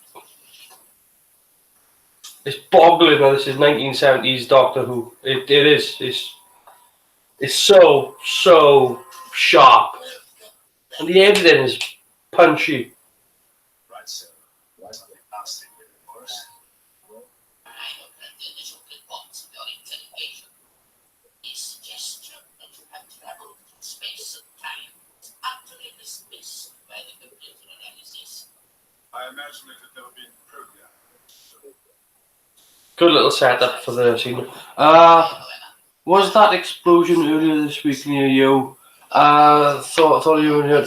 It was in Port Albert, so it wasn't. It was about 15 miles away. I think. Yeah, it was. It made a big cloud.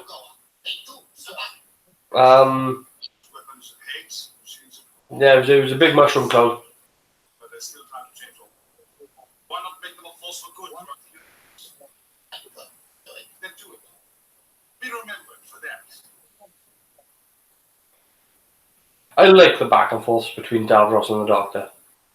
You have seen my Daleks in battle. Many times. Watch how excited he gets there. But it's something throughout the series that they managed to keep going. Mm-hmm. Menace always remains. If the society becomes so complete pictures of war, how can they lose? How can they win? But look at he's been Lack of information. static since episode 1, and he's becoming more excited. Look at the movement he's putting into the mask. That is a question. Future must keep secret. What mistakes do they make? You will tell me. No. You will tell me. No, I will not. All good stuff. What I like is he keeps thinking as well. Davros keeps thinking. He keeps trying to work his way around things. The LP version of this one is little play to death. First play replayable media. Really? You are afflicted with a conscience. I bet that if you still had that, I bet that'd be worth something now.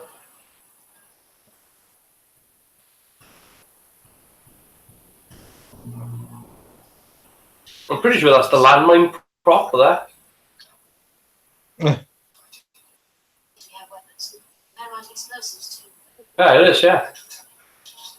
As long as they decide risking their lives to stop. Yeah, I had. So see the plastic explosive that they've got there, the packets of that. Well, when I was getting ready to mold some parts, I decided that I was going to pack it up with polystyrene to do a two-sided mold, and I went to the cinema to watch.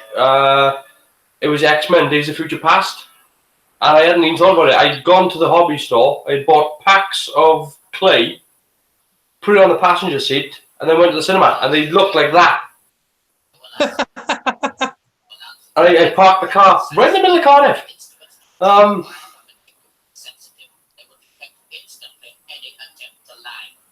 It was only when I was sitting in the cinema and I actually saw all the explosions going off in Days of Future Past. I was sitting there going, huh, I put packs of plastic clay on the seat of my car.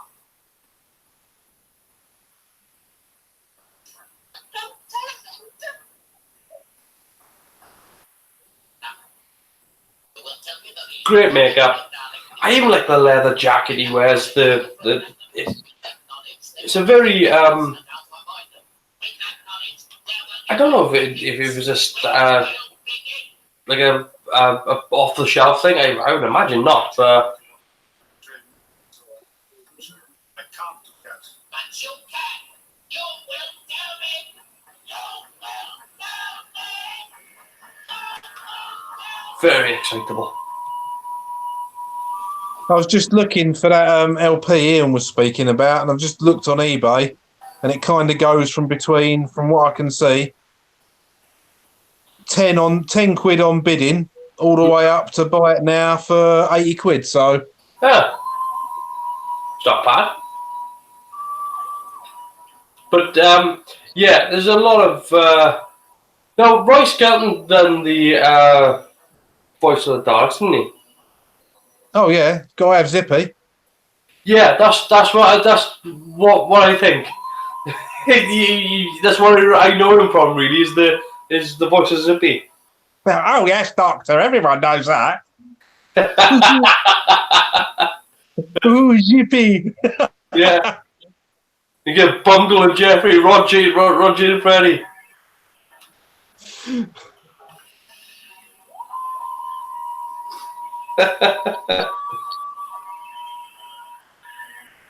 And now you get Nicholas Briggs doing it, who's every character in Doctor Who.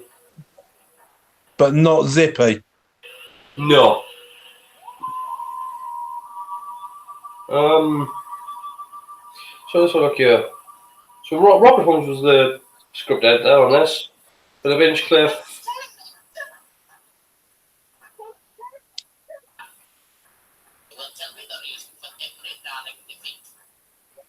Oh, they've started doing it with the old classic Doctor Who now. Instead of calling Philip Hinchcliffe producer, they've got him listed as pissing showrunner.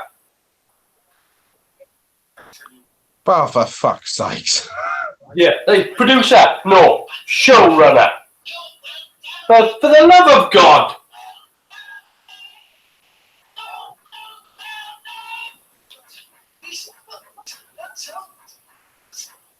All right. Let's leave them alone. See, I don't know what's the point in trying to get the Doctor to tell you all the Dalek defeats, because he could be filling them up on bullshit. They don't know. Daleks defeated by a virus that attacked the exhibition of the cables in their electrical system. Did they obviously Bernard Lodge with the title sequence? Again, mentioned it before, but I'll mention it again. Biggest influence on Doctor Who, as far as I'm concerned, often goes uncredited. Done the title sequence for the original, done the title sequence for Pertwee, done the title sequence for this one. Seems an opportune moment to end this session. And John Freelander was the guy who actually produced the makeup for the mask for Davros. Makeup was done by Sylvia James.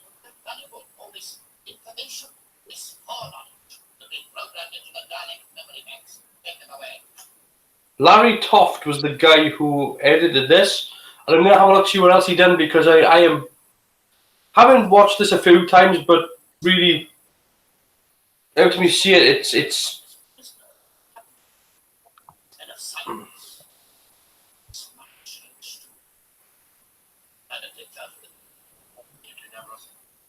Your responsibility.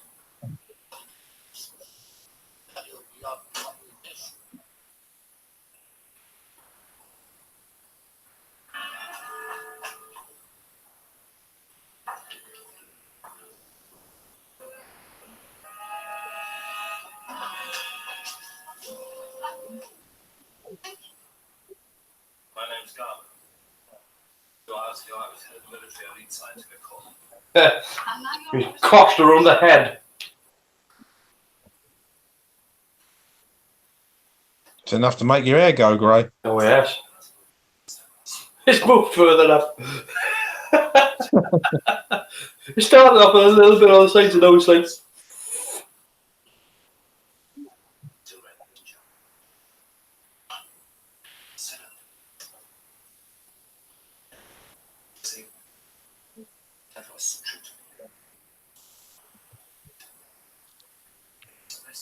Ah, 1979.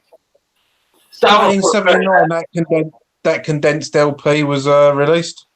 Pardon? 1979. The condensed LP was released. I'm assuming that's the one Ian was speaking about. Mm-hmm. I hope you're right. But it was believed that the production of the Daleks must end either another. He had still power, much of a decision to act. Hope I can get to it though. Now. Very effective. Everybody's got a kosh. Ouch! State your business. I wish to question the prisoners. You would have been 9 or 10. Prisoners unless they have a pass signed by Davros. I mean, I'm assuming you say 9 or 10, Ian. Other than that, or you just rating yourself. I don't know. 9 out of 10. It's always a possibility.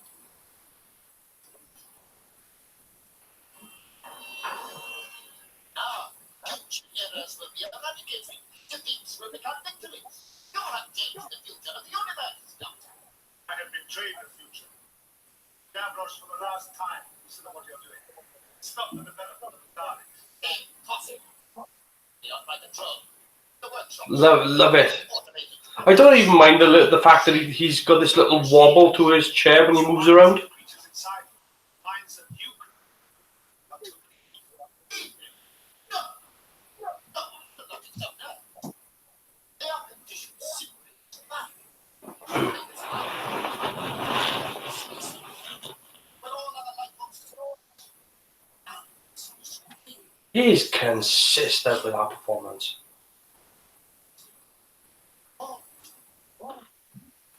Just sit there like this and just hold it. You had created a virus in your laboratory. Something contagious and infectious. Kill not contact. A virus that would destroy all other forms of Wait for this picture.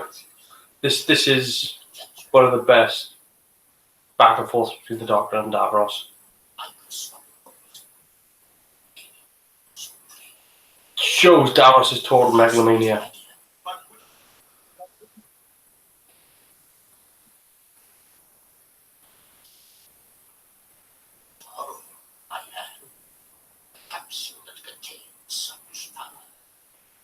It's this bit. Oof.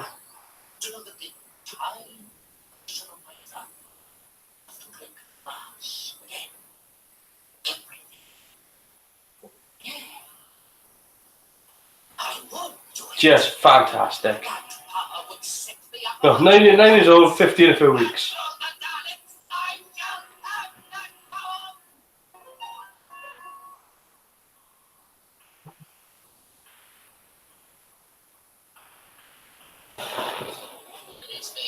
Again, it's very reminiscent. Well, I say very reminiscent, but it's the performance that was done in was it End of Time?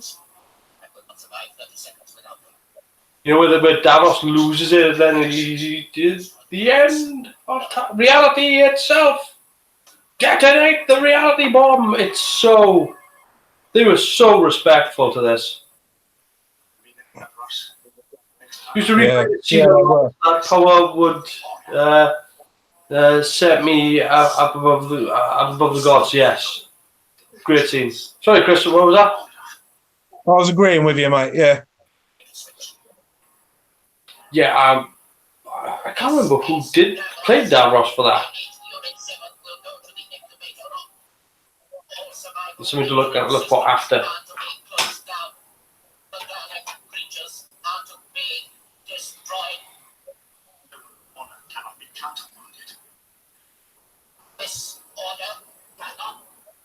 Oh, best Davros. I mean, I do like him in the reboot. But how can you knock this performance?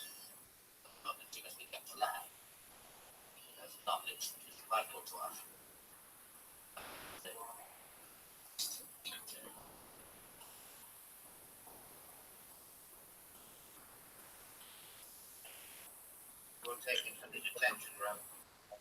Participants, what progress are they making? Speaking against you is rising. Many of the scientific corps are openly speaking against you. Even some of the military are joining them. As I expected. They will take action soon. Almost certainly. They outnumber those of us who are loyal. Davros, why don't you let me take a squad of elite men I can trust? In an hour, I could wipe out their leaders. You think like a So yeah, the people that have played Davros: Michael Wisher, Terry Malloy, which I confused with Dave Maloney, Julian Bleach, On your feet. and obviously the kid was Joey Price, who was often overlooked as Davros because he was like 10. And Roy Jennings did one. Units, all Dalek units. I'd be pretty firm in saying that the original Davros, Michael Wisher, is probably my favourite one. Let's put it that way. Yeah, I think it comes down to a very similar thing with me with Roger Delgado as the Master. For me, like I love all the other people that have played the Master, but for me, it's Roger Delgado. Yeah, it would have been nice to see a bit more Derek Jacobi, admittedly. Yes, I mean they have done a big finish audio with Jacobi.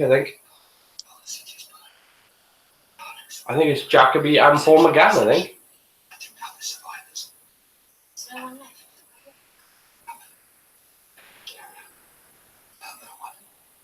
I mean, Terry Malloy was the head Dalek, the head Davros, where he's just literally in Revelation and Remembrance. He's literally just like a head on a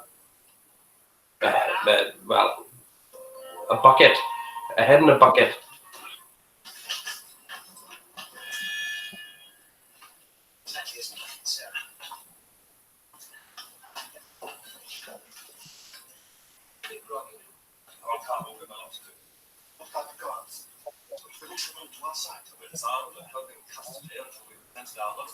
I mean, the makeup, I think, for Julian Bleach's Davros, for the later series, it's so faithful to this one, but it's so good.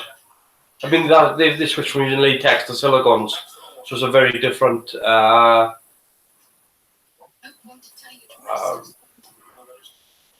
and Resurrection. Full body of Davros. I don't think he ever had a full body, did he? Aside from when he was a kid.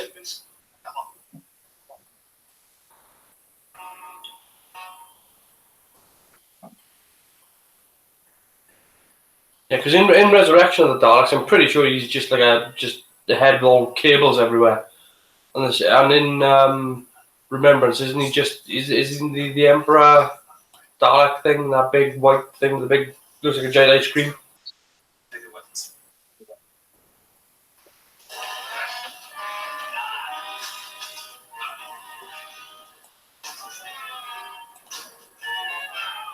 Oh, he was head and shoulders, he was a shampoo.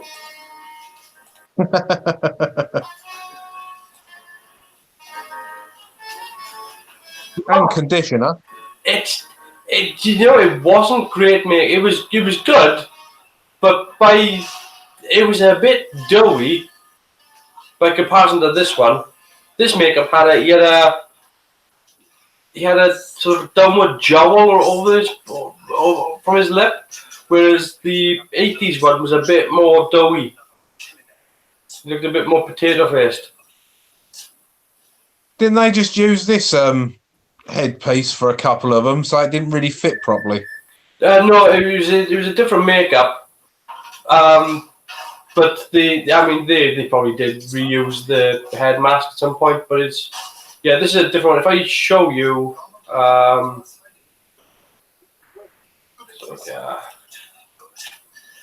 so that's the Remembrance makeup. Yeah, I mean you can see who it is, but it does look like a cookie. It is very doughy. It's very. You can see like he's got a big bum chin, and the jowl around the lips is a little. It's a little too filled in.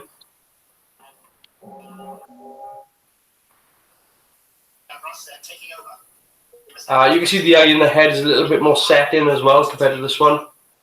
This one's a little bit more extruded through the forehead. But after all that, you can still see who it is. So. Oh yeah, he's unmistakably Davros, yeah. What are we going to do?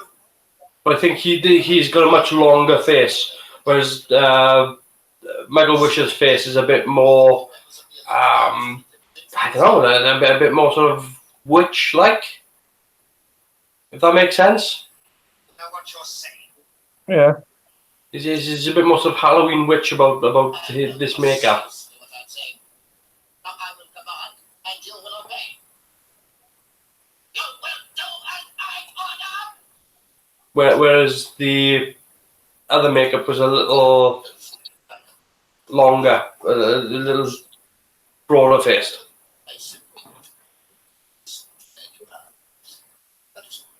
We are admitting that we're being.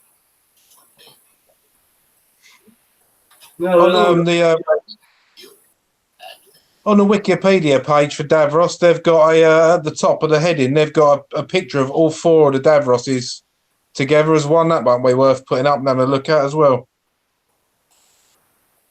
Yeah.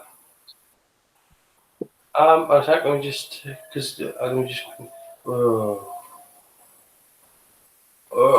let's not hit that button. That button was to hang up. Don't do that. No, don't do that. Yeah, that's the one. Yeah. Again, you've got Michael Wisher there on the top right. Taylor Malloy bottom left, I think. Oh God. But you can see if you look at this face here, how more bunched up the face is, and then you get to here, it's like really sort of a much broader. Whereas this one, I think they've actually gone a more back to this. He's definitely looks more horrific and corpse-like as the first Davros. Yes, oh definitely. Yeah, this is a guy that did die. He's dead. That thing is keeping him alive.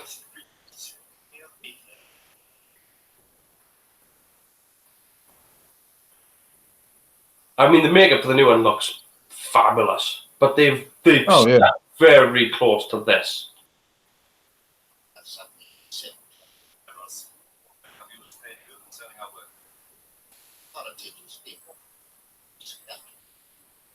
Virtually all the elite scientific core, and we represent the majority. Nobody disputes the past. More guidance with many incredible science. Is it not cut the other black bit? I'm going to come and find yourself to return.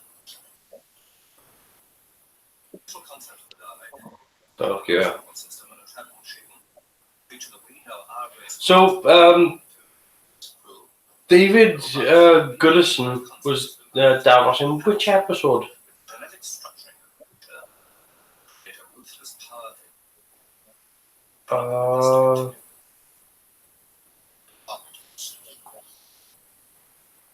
All work on Dalek projects is to cease immediately. Creatures that have been conditioned and programmed are to be destroyed. If these terms are met, we will then be proud to work under your guidance on the rebuilding of our... 70 would have been Destiny of the Daleks? Yeah, Destiny of the Daleks. Our work here and continue under a new, democratically elected leader. David goes from Destiny, yes. It's missing the Remembrance Emperor Davros. It is missing. No, I'm pretty sure it had. Yeah, it's got in the. It's further down in the thing where it's got the concept.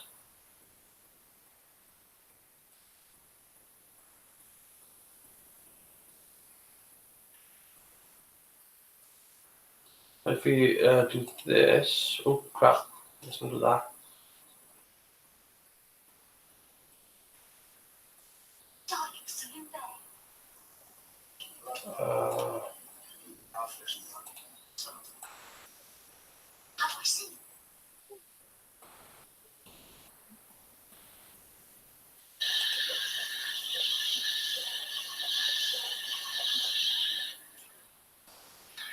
Yeah, interesting cliffhanger. This one. He's going to set up the bomb, and he gets attacked by baby Daleks. Looks like Terry Malloy does all the Big Finish, Davros, from what I can tell. Mm-hmm.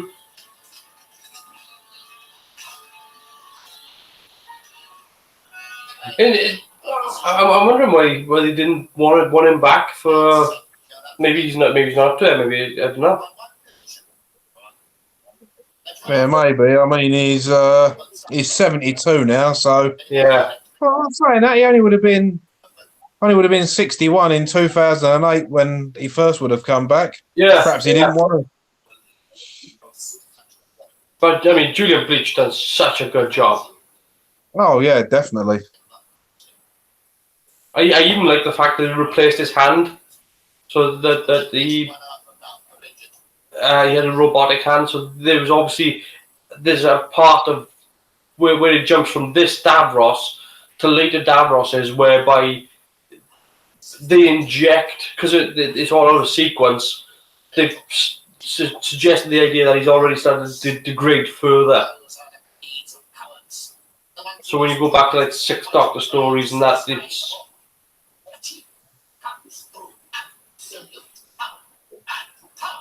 Do you know, I wonder how it actually plays if you actually were to try to order the Davros stories. Another good looking shot of the Daleks against that sky. Yeah.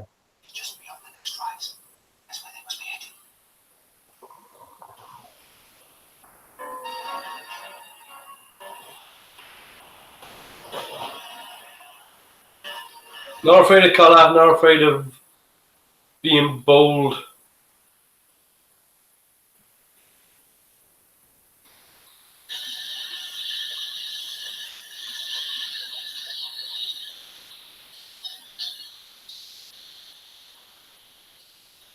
Isn't it in Destiny of the Daleks where Tom Baker ends up with all of the sort of in one of the Dalek maturation chambers?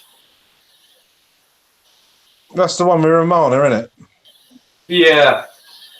Uh, I'm pretty sure they tried to turn him into a Dalek. sounds familiar. I'm pretty sure that's one of the cliffhangers, is that they open up the door and there's Tom Baker there with all this.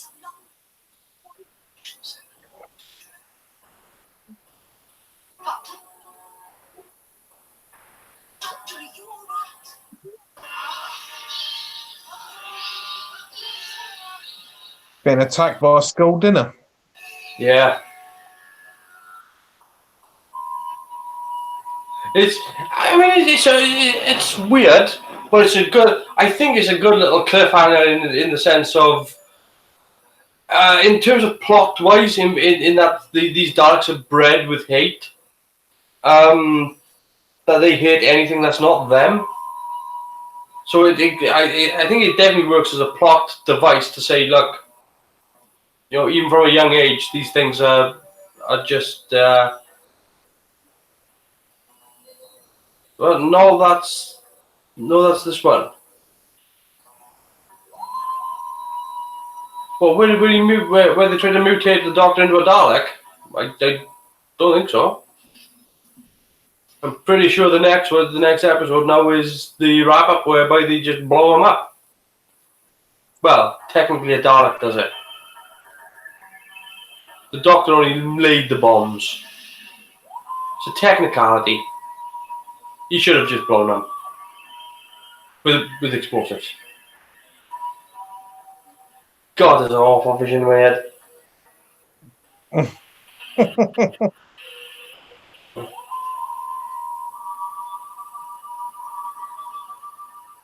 When he's got something on his face. No, I'm pretty sure that there's an episode whereby they try to mutate him into a Dalek. I'm sure there is. Well, we can look at that later if you want. Yeah. Not the episode, the pictures.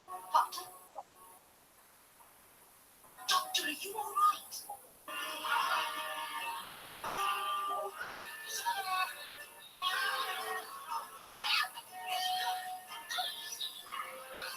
Destiny's just the disco rebellions.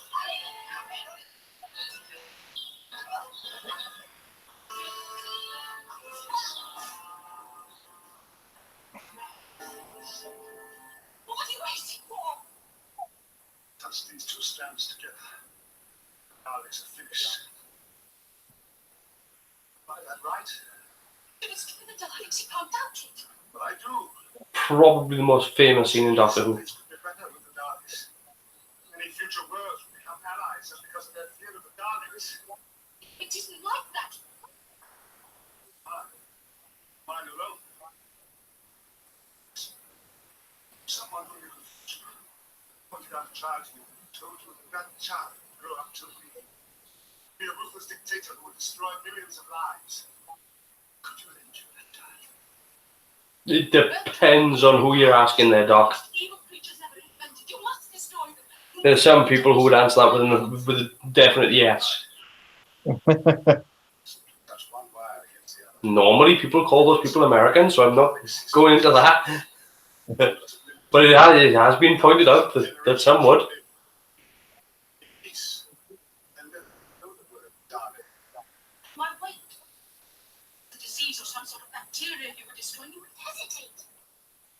Kill. Wipe out a whole intelligent life. I become like them. The ultimate exterminator. And the Daleks. Think of all the suffering they'll make you do to him. Doctor! Everywhere for you.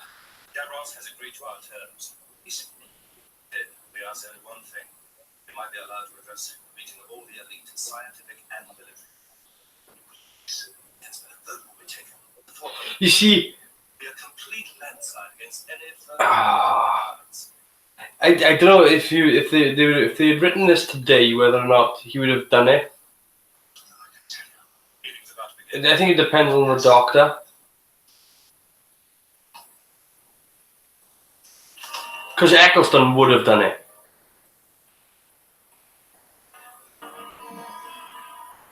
Well, he had the chance to wipe them all out, and he didn't, did he? Eccleston. Yeah. Well, no, because Eccleston was going to wipe out them plus the humans. This is just wiping out the Daleks. Yeah, good point. Survival of our race. The travel machine I designed, the Dalek, the creature into which we will mutate. So, This is the scene shown when Tom pops it. Hopefully not for several decades yet. He's got to be at least 250. Morals and ethics. I will produce aggression, without which no race can survive. An aggression without a conscience. The people should. I think you're right there, though. Yeah, and I think that's one of the ones. One race must survive all others, and to do this it must dominate Either that, or it's going to be his arse from the Lives and Loves of a She-Devil. all the bickering. I mean, I love Tom Baker when he was in Blackadder. Oh, brilliant. With that ginger beard and the... Yeah. Oh, you have a woman's lips. Yeah, your woman's hands. Destroy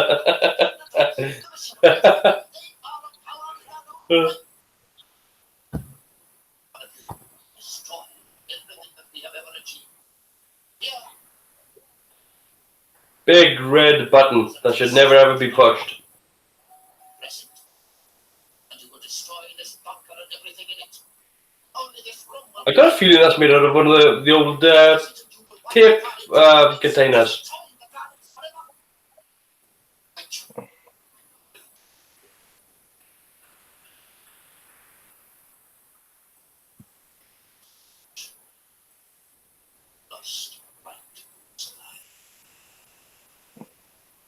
Yeah, they give Daleks a hell of a pair of cheekbones in this.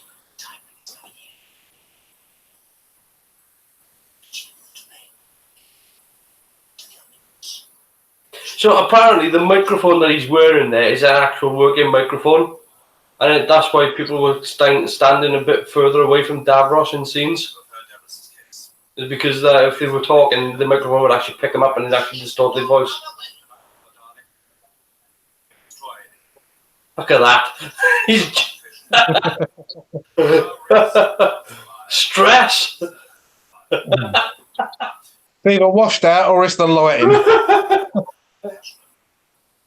But he wasn't that great in episode 1. Go back and have a look. He wasn't. He was nowhere near. It's the worst advert for Grecian 2000 I've ever seen.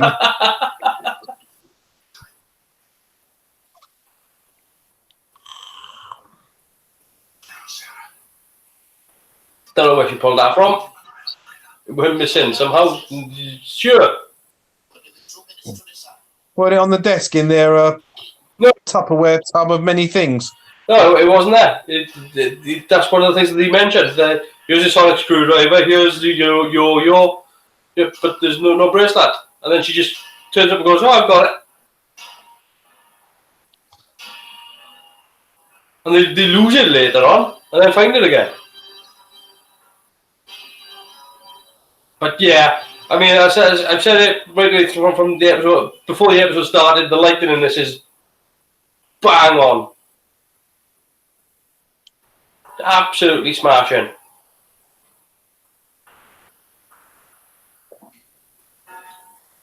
Yeah, you see that when the light struck his shoulder there, you can see this sort of like comet trail. That's one of the limitations of an EMI camera. So that you know, anytime you see that, it's because the old EMI 2001 cameras, they recorded in 4. So you had your red, green, blue. Plus, you also had what they call chroma, which is basically just a black and white, and they would overlay, they would combine all 4 channels to make the picture. But one of the limitations was that once that hit the chroma, it would actually flare out. These days, you don't need it. These days, you only just have the RGB. That's why you can tell a 70s TV show from the 70s from a modern TV show.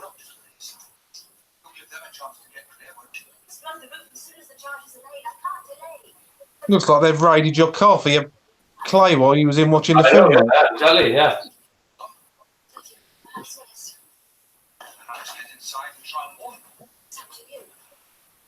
I believe the last TV show to actually use an EMI 2001 was EastEnders.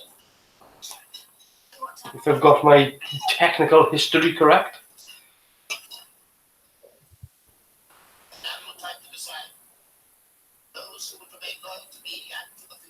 Yeah, see that flare up on the shoulder there with that red glow? Yeah. That's just a limitation of the chroma. It's one of the channels. It's there's too much light going in through the lens of the camera, and it's just blowing it out. Yeah, you used to get it with flashbangs and that as well on 70s shows. Yeah, that's just part of the again, it goes from being a 4-channel camera to a 3-channel camera. You don't get that with modern cameras. You still get a blowout, but you won't get the comet trail. I think in some ways it looks better with the chroma. So you've got a very considering the resolution of the picture, which is like what 577. It still looks very clean.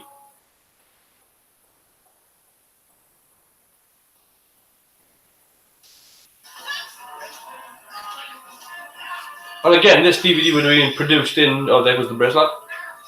This DVD would have been produced in like 2006. So it would have been 2006 DVD encoding. At this point in time, Elizabeth Sladen, at 2006 when this DVD was released, Elizabeth Sladen had already shot School Reunion, so...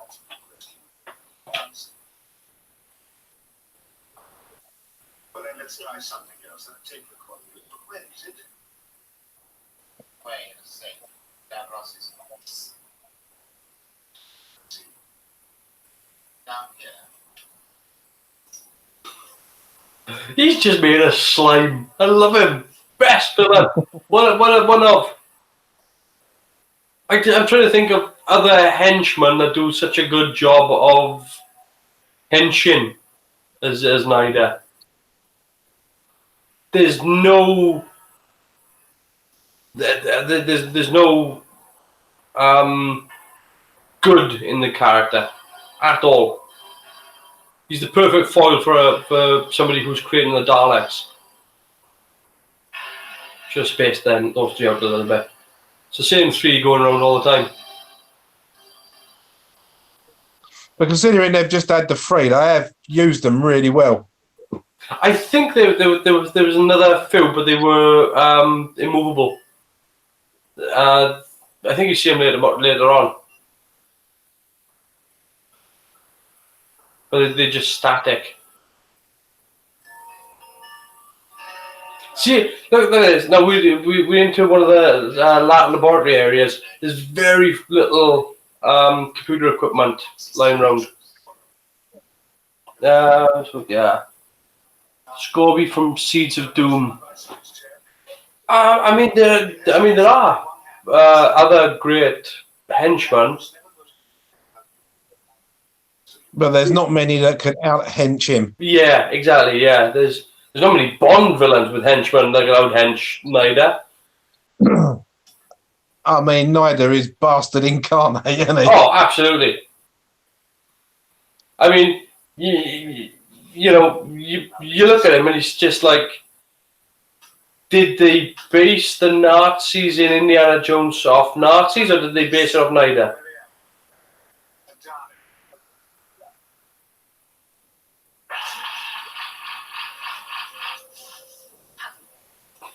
Go on, Maria. Look how fast that door shut. Imagine getting caught in that.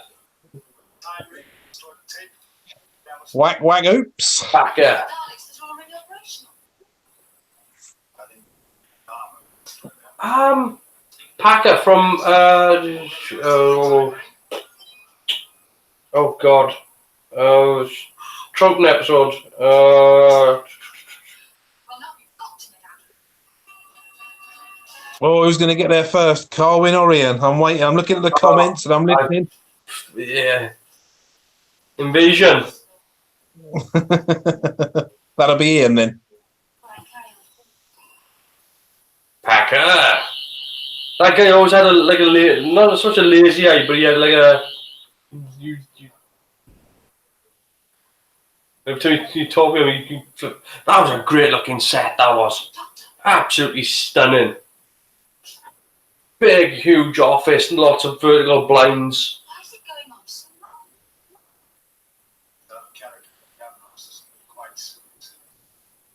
But look how good Baker is punched out against that set. Just because of the colour he's wearing and the way he's lit. He just pops on screen. You got Harry standing next to him in the navy blue and the light blue shirt with a tie. And they just stand right out against that set.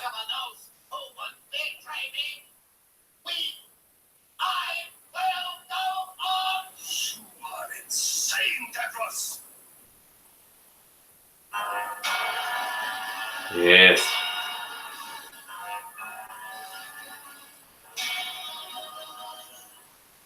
So yeah, it's the same three, and they've pushed one in,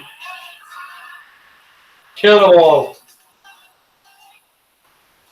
That's where the extra count went.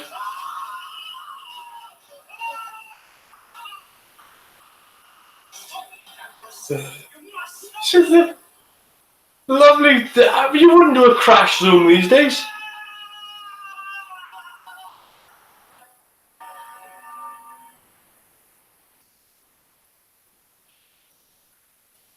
Good editing. Good. Solid editing.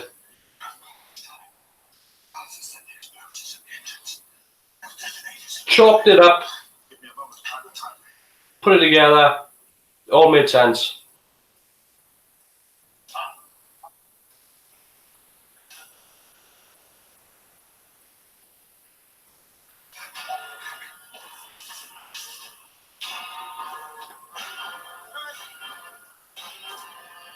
Here they come to wreck your day. Death by Pepper Pot. Well, it goes to show that it's such a solid design that 55 years later, and you're still about 56 years later.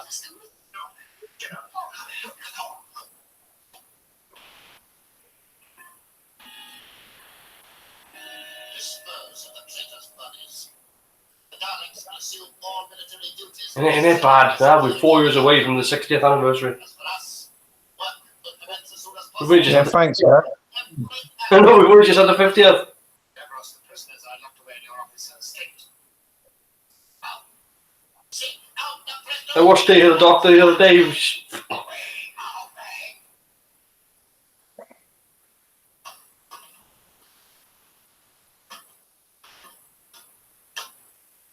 That's my position. Right, the best is late.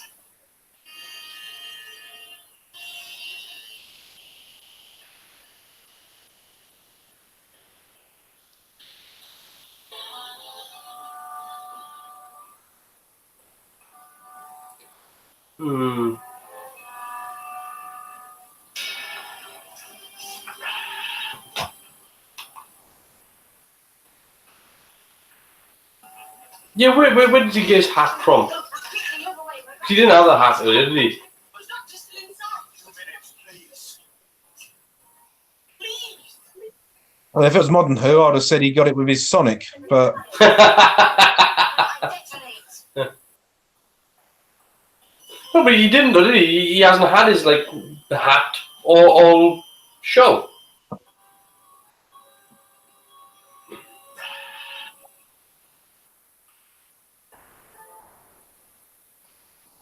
You got the aim of a stormtrooper, son.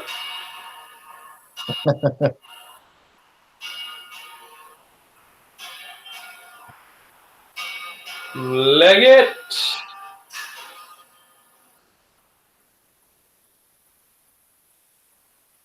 Getting a picture of one of these snappers.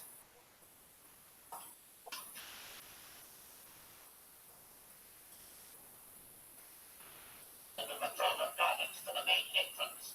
This will remain an area of maximum security. I obey. That must have been a difficult shot to get. To be able to get in that close on a monitor, Sorry. particularly with the cameras there, because you'd have normally got flicker. The automated Dalek production line has been started.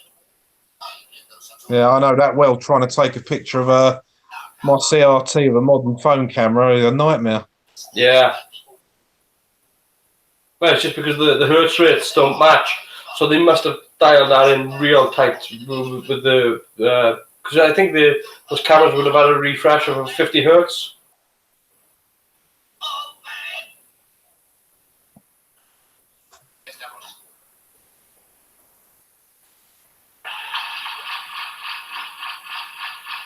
Yeah, he doesn't scream.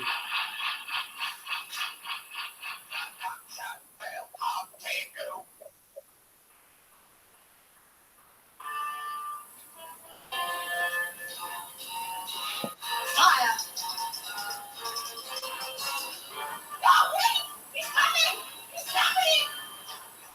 She can see it on corners.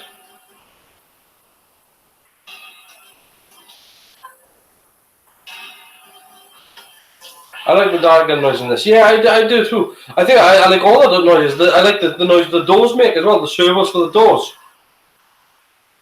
It's not your standard whoosh sound. It's It does sound like some sort of like servo kinking away. You must obey me.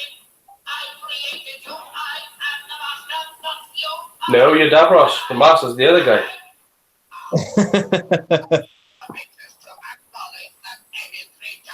I love the fact when he starts breaking down, you know, he gets the same Dalek.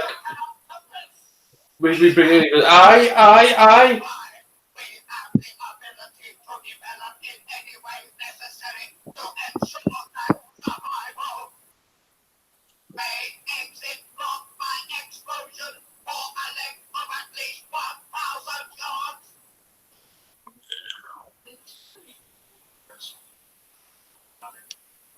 I'm afraid I've only delayed them for a short time. 1,000 years. I'm scared. Yeah, so 1,000 years at least between this and Doctor Who and the Daleks from the Hartnell. They're all dead. Everybody's dead, Dave. Everybody is dead. Everybody is dead, Dave.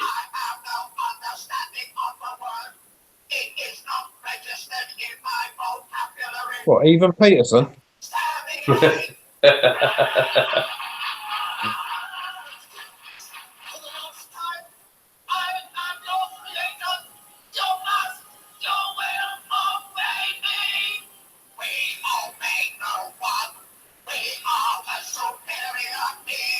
Most famous Dark line ever.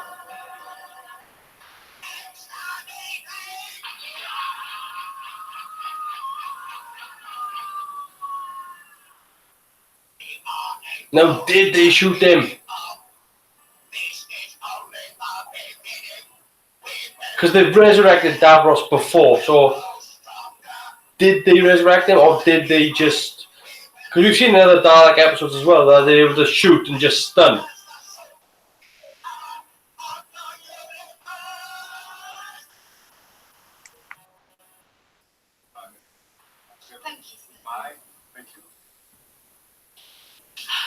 And it's a good end as well, because the Daleks technically weren't defeated. You don't seem too disappointed. Failed.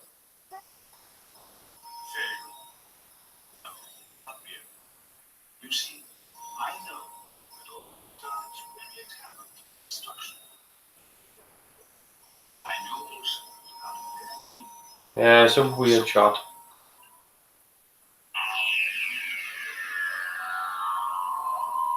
And that's Genesis of the Daleks. That went really quick. It did. Again, it's the way the pacing of the show runs. It's incredibly fast. I mean, they squeeze so much in. And again, it's amazing that it's a 6-episode story, because normally your 6-episode stories, as I said before it started, the 6-episode stories normally have padding and fill-in in there somewhere, but this doesn't. This just absolutely flows right the way throughout, and they pack so much in, not just in terms of you know, here's a cautionary tale about, you know, radiation, or here's a something to do about, you know, fascism or things like that. They pack so much into it, and it's just like there's a reason why it's rated as one of the best Doctor Who stories of all time. It's because it's bloody good, and it's put together really, really well. And again, I think it benefited from the fact that it was an incoming Philip Hinchcliffe into the show, the same as you know, Violet was still there, Terence Dix was still there, but Robert Holmes really wanted to do more horror. Philip wanted to do more horror. It was, and you can tell, you know, every time they put out an episode of Doctor Who from the 70s, it was this period going into Tom's run, whereby he had his doctor, and it was, you know, what can we do with this guy? How far can we push it? How far can we take it? And I think that's been a real problem with modern Who. That, and I know we've talked about it. We talked about it extensively last week, but my problem with Peter Capaldi was not with Capaldi as the Doctor, was the fact that everything that they were saying about when they were talking about conventions was when they cast Peter Capaldi, we were going back to this, and they kept referencing this. They kept referencing, Horror of Fang Rock. They kept referencing Genesis of the Daleks. They kept doing it, and then they just didn't deliver it. And it's they still haven't delivered it, as far as I'm concerned. Anyway, we've had a couple of good episodes, but we haven't had Doctor Who on this level since Series 6 Matt Smith. And there are some Matt Smith episodes again. When we were talking about the best Doctor Who, and you said that it does get left out, but as best Doctor Who episode must be Day of the Doctor. I'd always overlook Day of the Doctor. I don't know why, because it's bloody brilliant. Particularly when you see when it goes into the painting and you go into the time war and everything.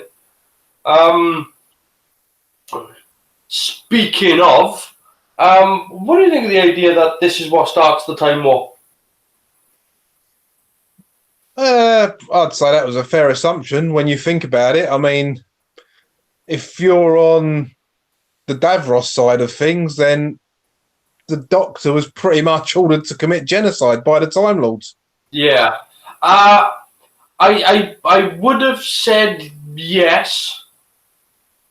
My problem is literally, if you write down the timeline upon which things occur, then the next time that the Daleks meet the Doctor will be the William Hartnell Doctor. So they will be bound to the Dalek City. That's my problem with the whole suggestion, is the fact that that's what's coming next. They kind of forgot that with this, like I said before, or maybe it's a limitation after being stuck in the Dalek City. They've had to find a new way to power themselves. That's a possibility. But for that to lead to the Time War, I think we've had other Dalek stories in between as well that really don't. I mean, My problem there is that we got the degradation of Davros in there as well.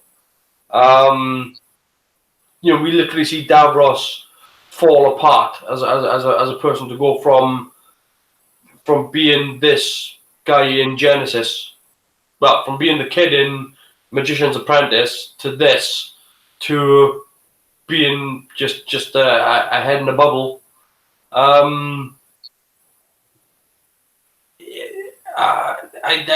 don't know. I would have assumed it would have been later on, because again, you do get the destruction of Skaro in Remembrance of the Daleks, so I think that would be more in keeping with the Time War, as opposed to the Genesis.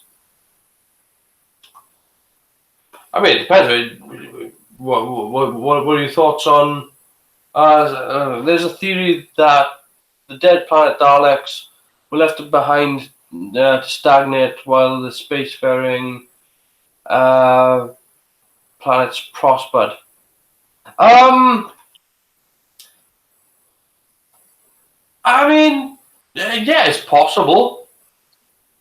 But like you've got the Doctor Who and the Daleks, and then you've got the Daleks' invasion of Earth. And in the Daleks' invasion of Earth, they are still developing a way to deal with the static problem, and those ones have like a dish on the back of them. Yeah, I got what you meant.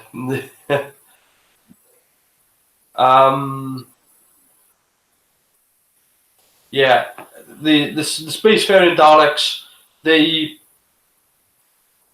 breaks down into civil war as well. That's the other thing, because to me, if I'm looking at it, I would still look at it as Remembrance of the Daleks being a part of the Time War, not necessarily being exempt from it, because maybe there were Daleks that didn't want to get involved in the Time War. I did like the tie-in between Invasion of Earth and the Stolen Earth movie. Yes, I love that as well. Where Tennant says somebody tried to steal the Earth before, but that was long ago, and it was long ago. Yeah, it made the mad plan sensible. Yeah, he was trying to produce a reality bomb. Again, it's difficult to try to straighten out that timeline because it's wibbly wobbly, timey wimey.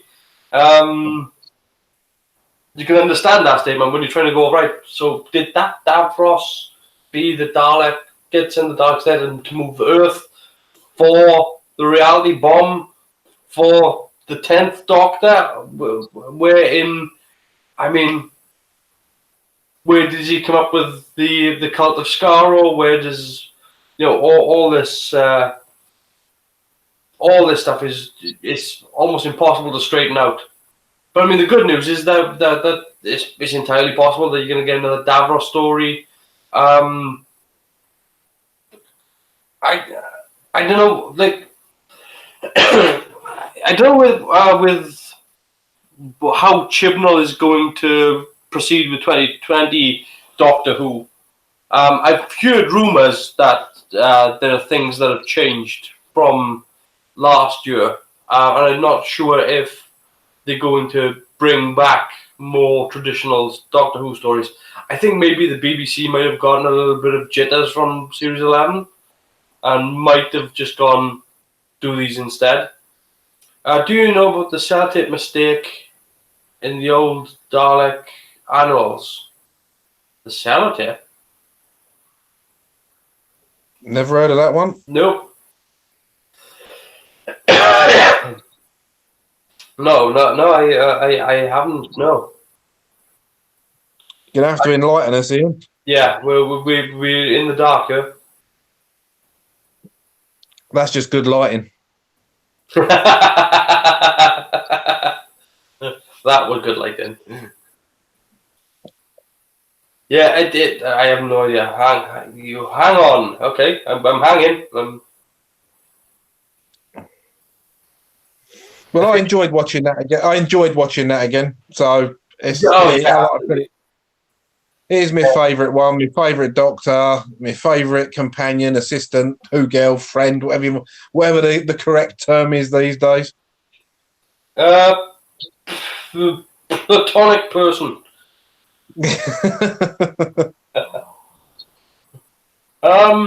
Yeah, look, it's not just a source. Again, my only complaint with Genesis is that I wish they'd shot it on location, just because it would have looked better. They could have gone for all the cave scenes. They could have gone to Wookiee Hole, which they've used several times. For like they could have done or shot all the office spaces and things like that in real locations, and stuff that they would have done with the third Doctor, where they're just saving money for the fourth. So let me just check here because Ian has sent an email. So let me just open this up.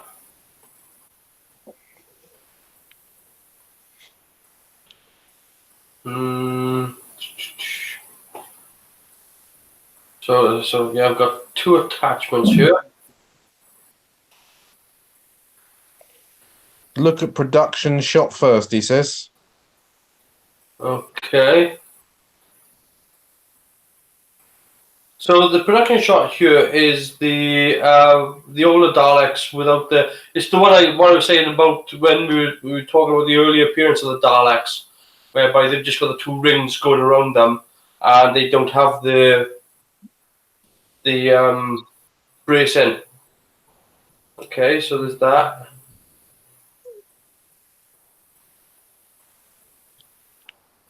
Okay. So we're going to look at the annual.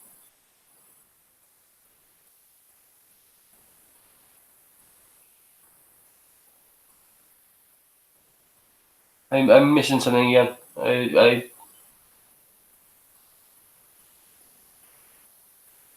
I mean, I can see a Dalek on a platform. And they're all fighting. There's a big. There's a lot of shooting going on. Astounding He Stories said, of the Outer Space Robot People Television's Doctor Who. roll of sellotape on right Dalek turned into speaker grill. Roll of sellotape on right Dalek. Turn into speaker grill. Oh! Yeah, I see it. Yes. I was wondering. I was looking for a piece of sellotape. I can see the roll now. Yes.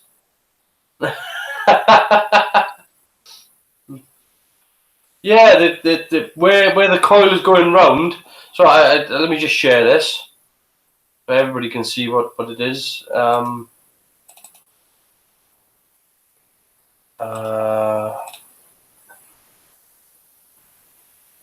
sorry. It's just.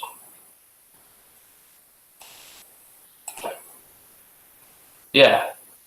So there's the Dalek there, and there's the roll of sellotape. And it's just been, and what they did was on the annual is do that.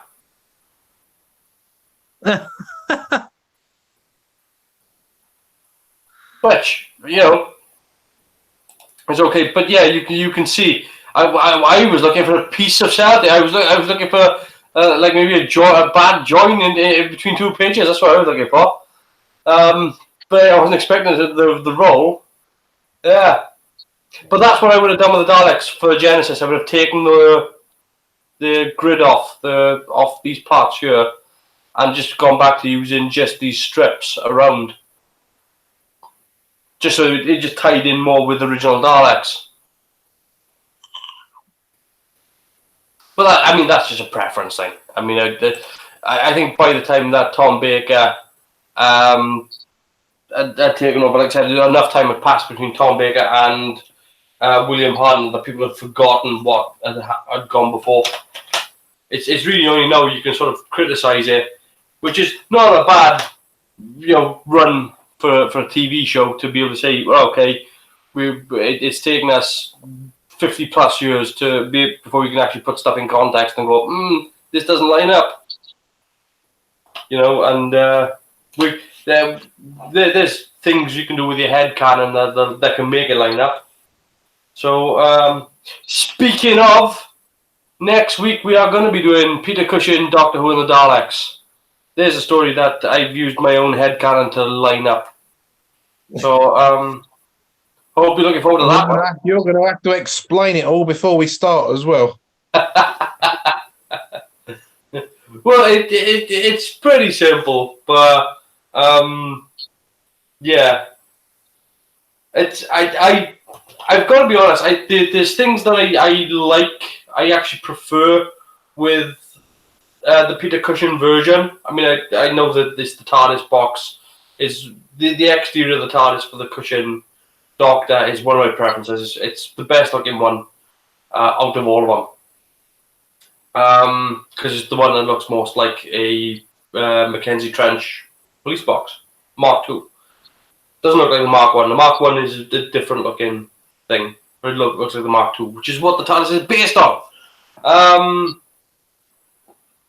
Yeah. So yeah, finish up with Genesis and the Daleks. I can see why it's highly in the top 3, even when you compare it to modern stories. Would people remember an episode from 12 years previously? People don't remember episodes from last week. They wouldn't have. So yeah, they wouldn't have worried about it, and I don't think they would have redressed the props just for the sake of just this now we'll totally redress this prop so that it ties in with a story that we're never going to see again. who saw DVDs coming. Because as far as they were concerned, they were never going to be shown again, other than maybe on the odd rerun here or there.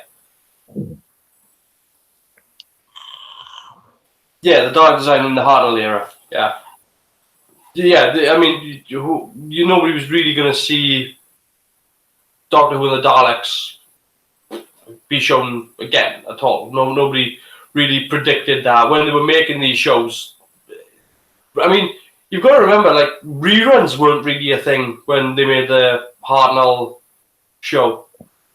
So you didn't really get TV reruns.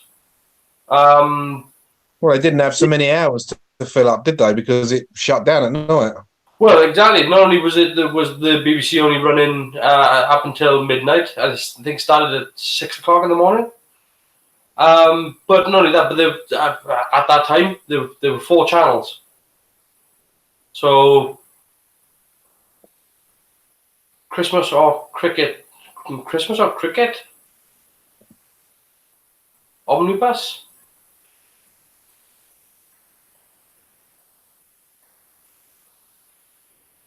Not sure there. But yeah, I mean, it's it's only after sort of the invention of when they brought out cable channels, cable TV, when I mean, God, remember those? The old little box with all with the grey switch, A, B, C, D, E, F.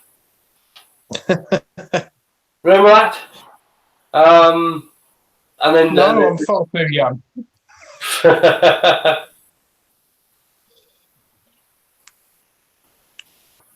No cricket. Sometimes Doctor Who shows on Christmas. Yeah, again, it's on a BBC channel.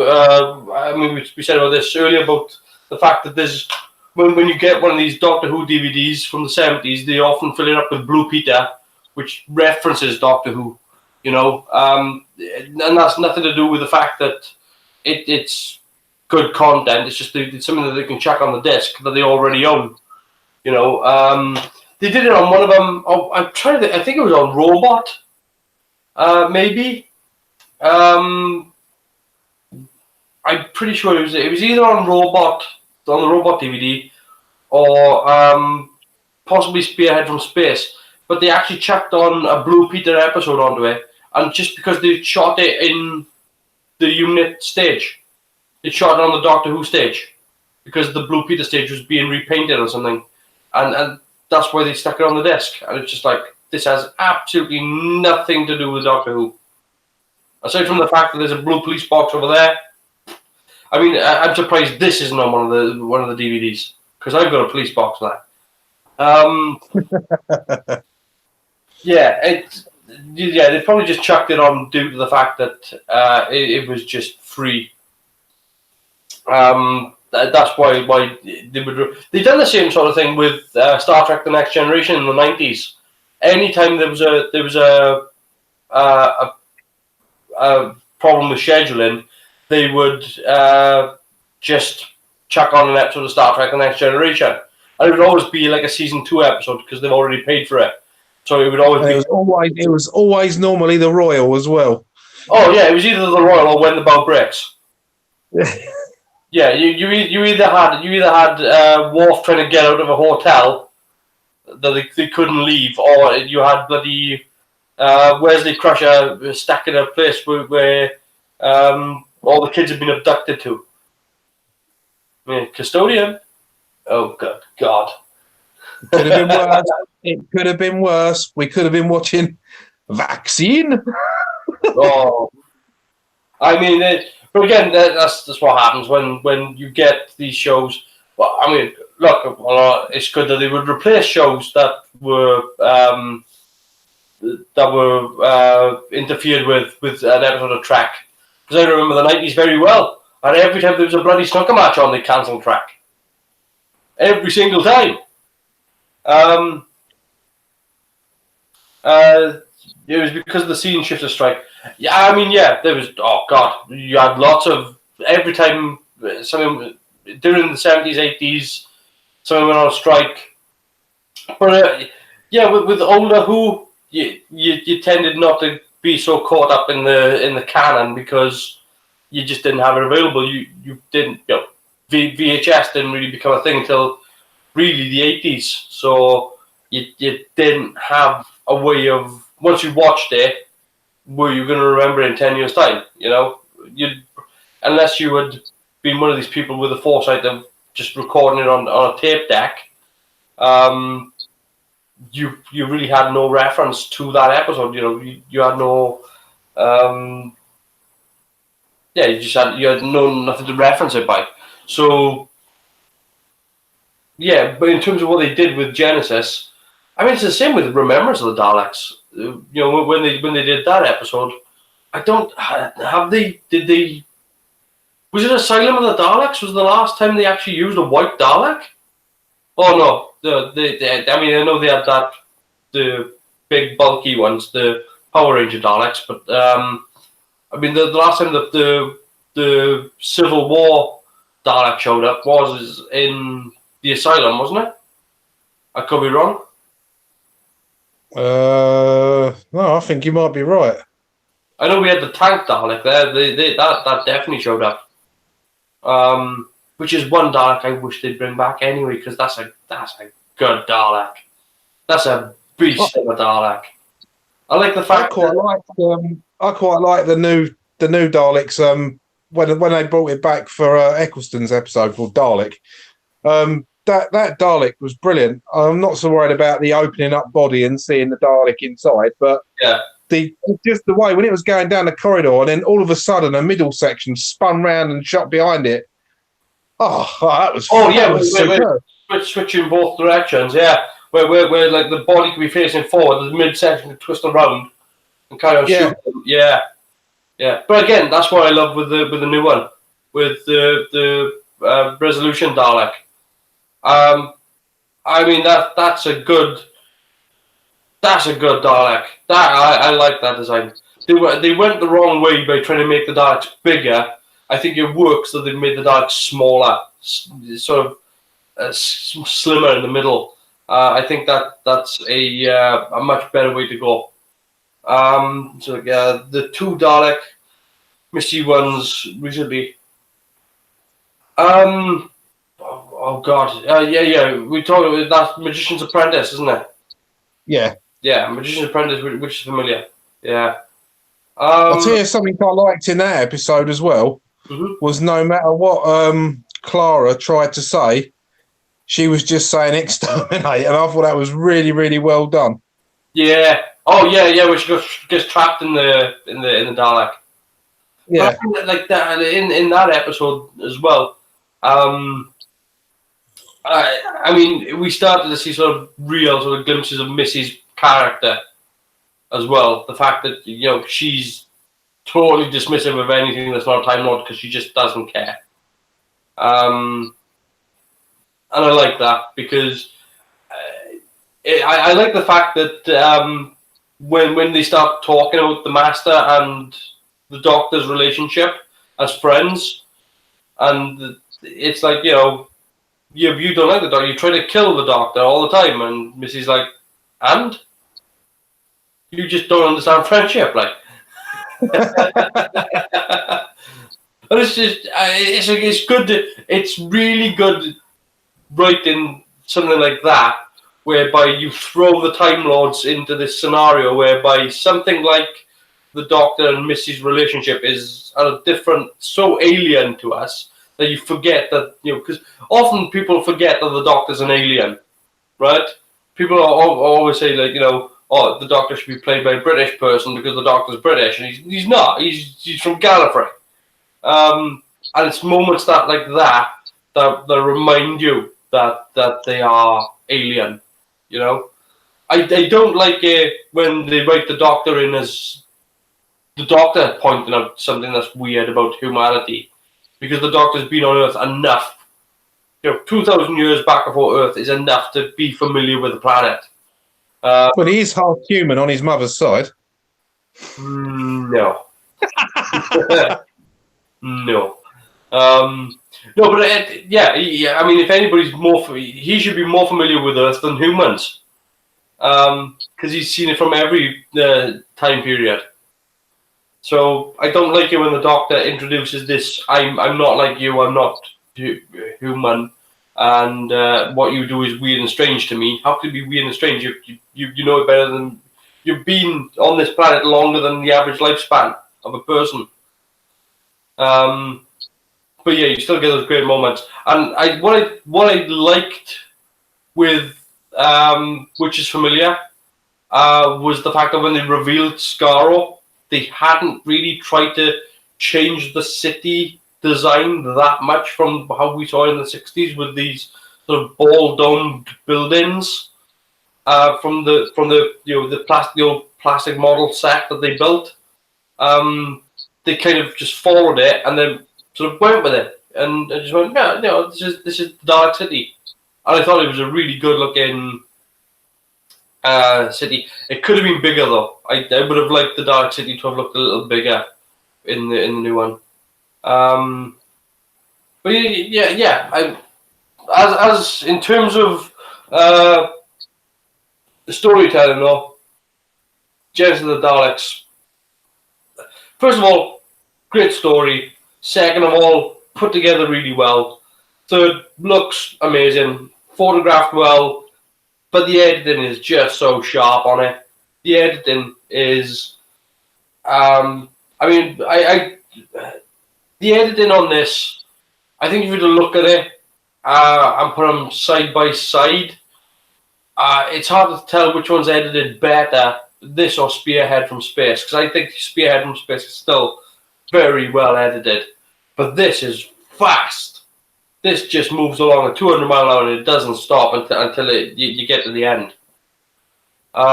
You get the odd scene here or there, like where the Doctor's talking to the scientist and they have that bit of exposition which slows the pace down. But then it's back up and running and back to running down corridors. It's very, very nice. And we should definitely raise a glass to Duncan Brown for the lighting. Oh, 100%. Again, this is a guy, like I said, you have those corridor scenes and the lights in what they would know, how you would normally light a corridor scene like that for a film set is that you would take the corridor set and then you go the 10-foot tall flats and then you've got no ceiling, and then what you do is you go above that and you've got your rig then which is on the ceiling, you pull the lights down to where you want them to and you fire in lights into these sets and it's hitting them from left and right. And what he did was to go, no, we're not doing that. What we're going to do is we're going to leave the lights there and we're going to fire the lights just straight down. And that's all we're going to do is just where you got these corridors, they're not going to hit the walls at all. We're going to aim the lights at the floor. And what you get is shadows. Just lots of... And he turned lights off. That's incredible. For somebody who's working in a TV show whereby... And to be honest with you, like a lot of the time, what happened in the 70s and the 80s wasn't even the fault of lighting directors in the 70s and 80s. A lot of the time, there were plenty of conversations with people sending letters into points of view about how dark things were and how difficult it was to see stuff. So they would get a studio show and they just overlight everything. You look at a show from the 80s, and everything's flat lit. Everything looks like a question of sport. But then you get into what happened with this episode, which is just stunning, absolutely stunning. Like I said, if you had a great quality version of this story, you could use modern editing and film techniques and color grade it and make it look absolutely special. But, why would you? It already looks pretty good as it is. Except for me, its only failing is that it wasn't all filmed on location, which I can only imagine what that would look like. So, that's it from me for Genesis of the Dark. I don't have any more to say, really. Do you have any more to say? Not a lot, really. Like I've said all the way through, it is my favourite story. Mm-hmm. And that's not just because I'm trend following. I mean, I'm going back years to the first time I saw it rerun. I don't know, it must have been in the 80s sometime, because obviously when it was on originally, I was 3. So I don't really remember the first time round, but it's one that stuck with me. And I've, if someone, when someone mentions Doctor Who or talks about Doctor Who, no matter which Doctor they're talking about, in my mind, I instantly think of Genesis of the Daleks. To me, it's just that good. Yeah, I mean, I get the same sort of thing with Remembrance of the Daleks. So it's that when I think of Dalek stories, that's what I go to. That's my, when I think of a Dalek, that's, and I mean, you get it's not just the fact that you get the whole unlimited rice pudding kind of story from the Seventh Doctor, but it's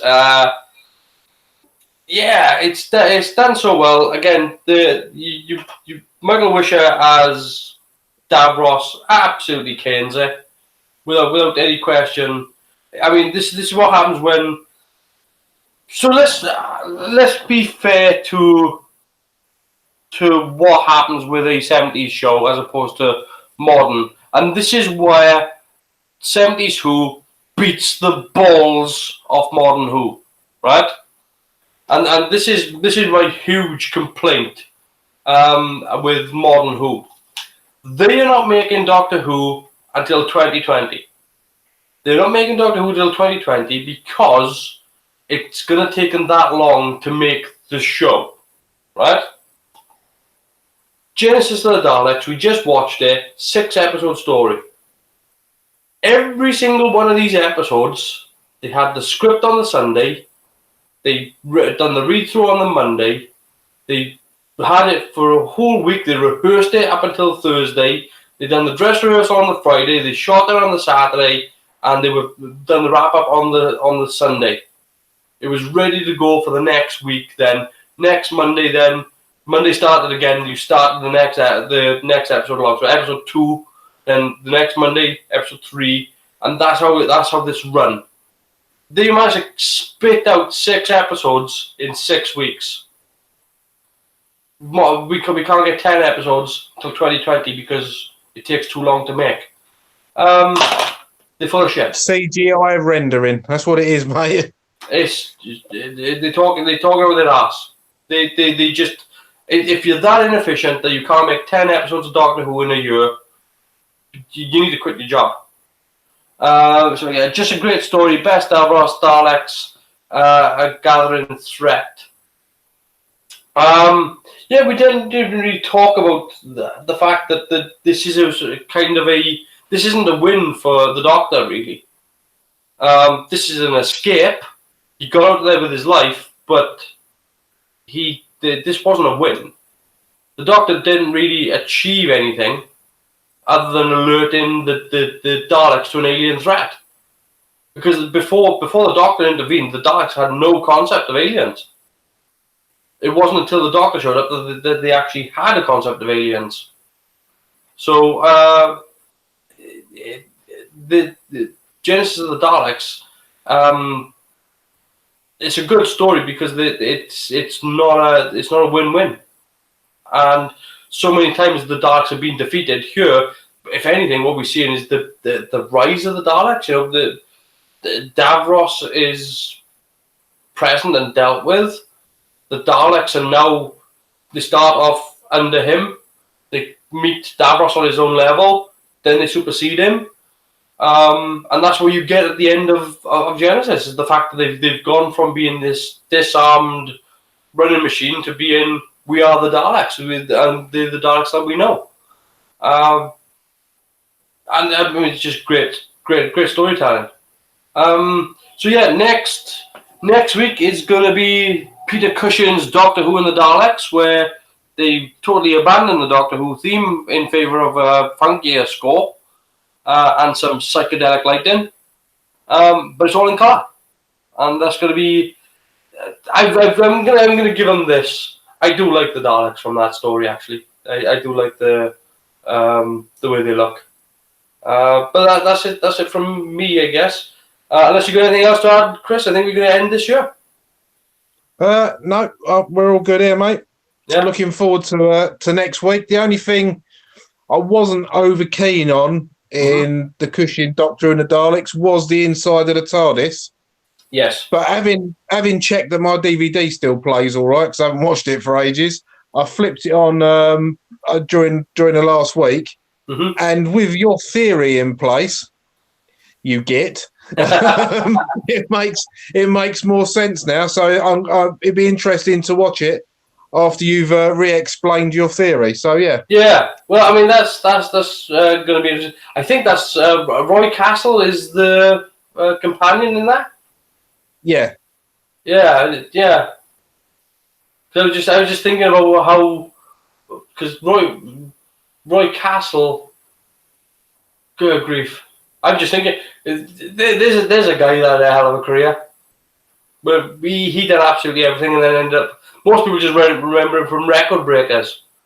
But Well, he did have dedication. Yeah. People forget that Roy Castle had a career before he decided to do TV presenting. I mean, Christ, the guy did a show with Sammy Davis Jr. before doing Record Breakers. He was in Carry On films as well, wasn't he? Yeah, great stuff. So I'm looking forward to next week to seeing, because again, I think Peter Cushing. I mean, Peter Cushing's a fantastic actor, and the longest running gag probably in history with Morecambe and Wise. Whereby he shows up every week not every week, every 3 or 4 years on the Morecambe and Wise show, and he's just showing up just so he can get paid because they still haven't paid him from his first appearance. That's just a brilliant long running gag. But anyway, yeah, that's going to call our quits there. That's it for Genesis of the Daleks. Thank you very much for joining us. And next week it is going to be Doctor Who and the Daleks, Peter Cushing, and I will see you then. Take care. Yeah. Good night.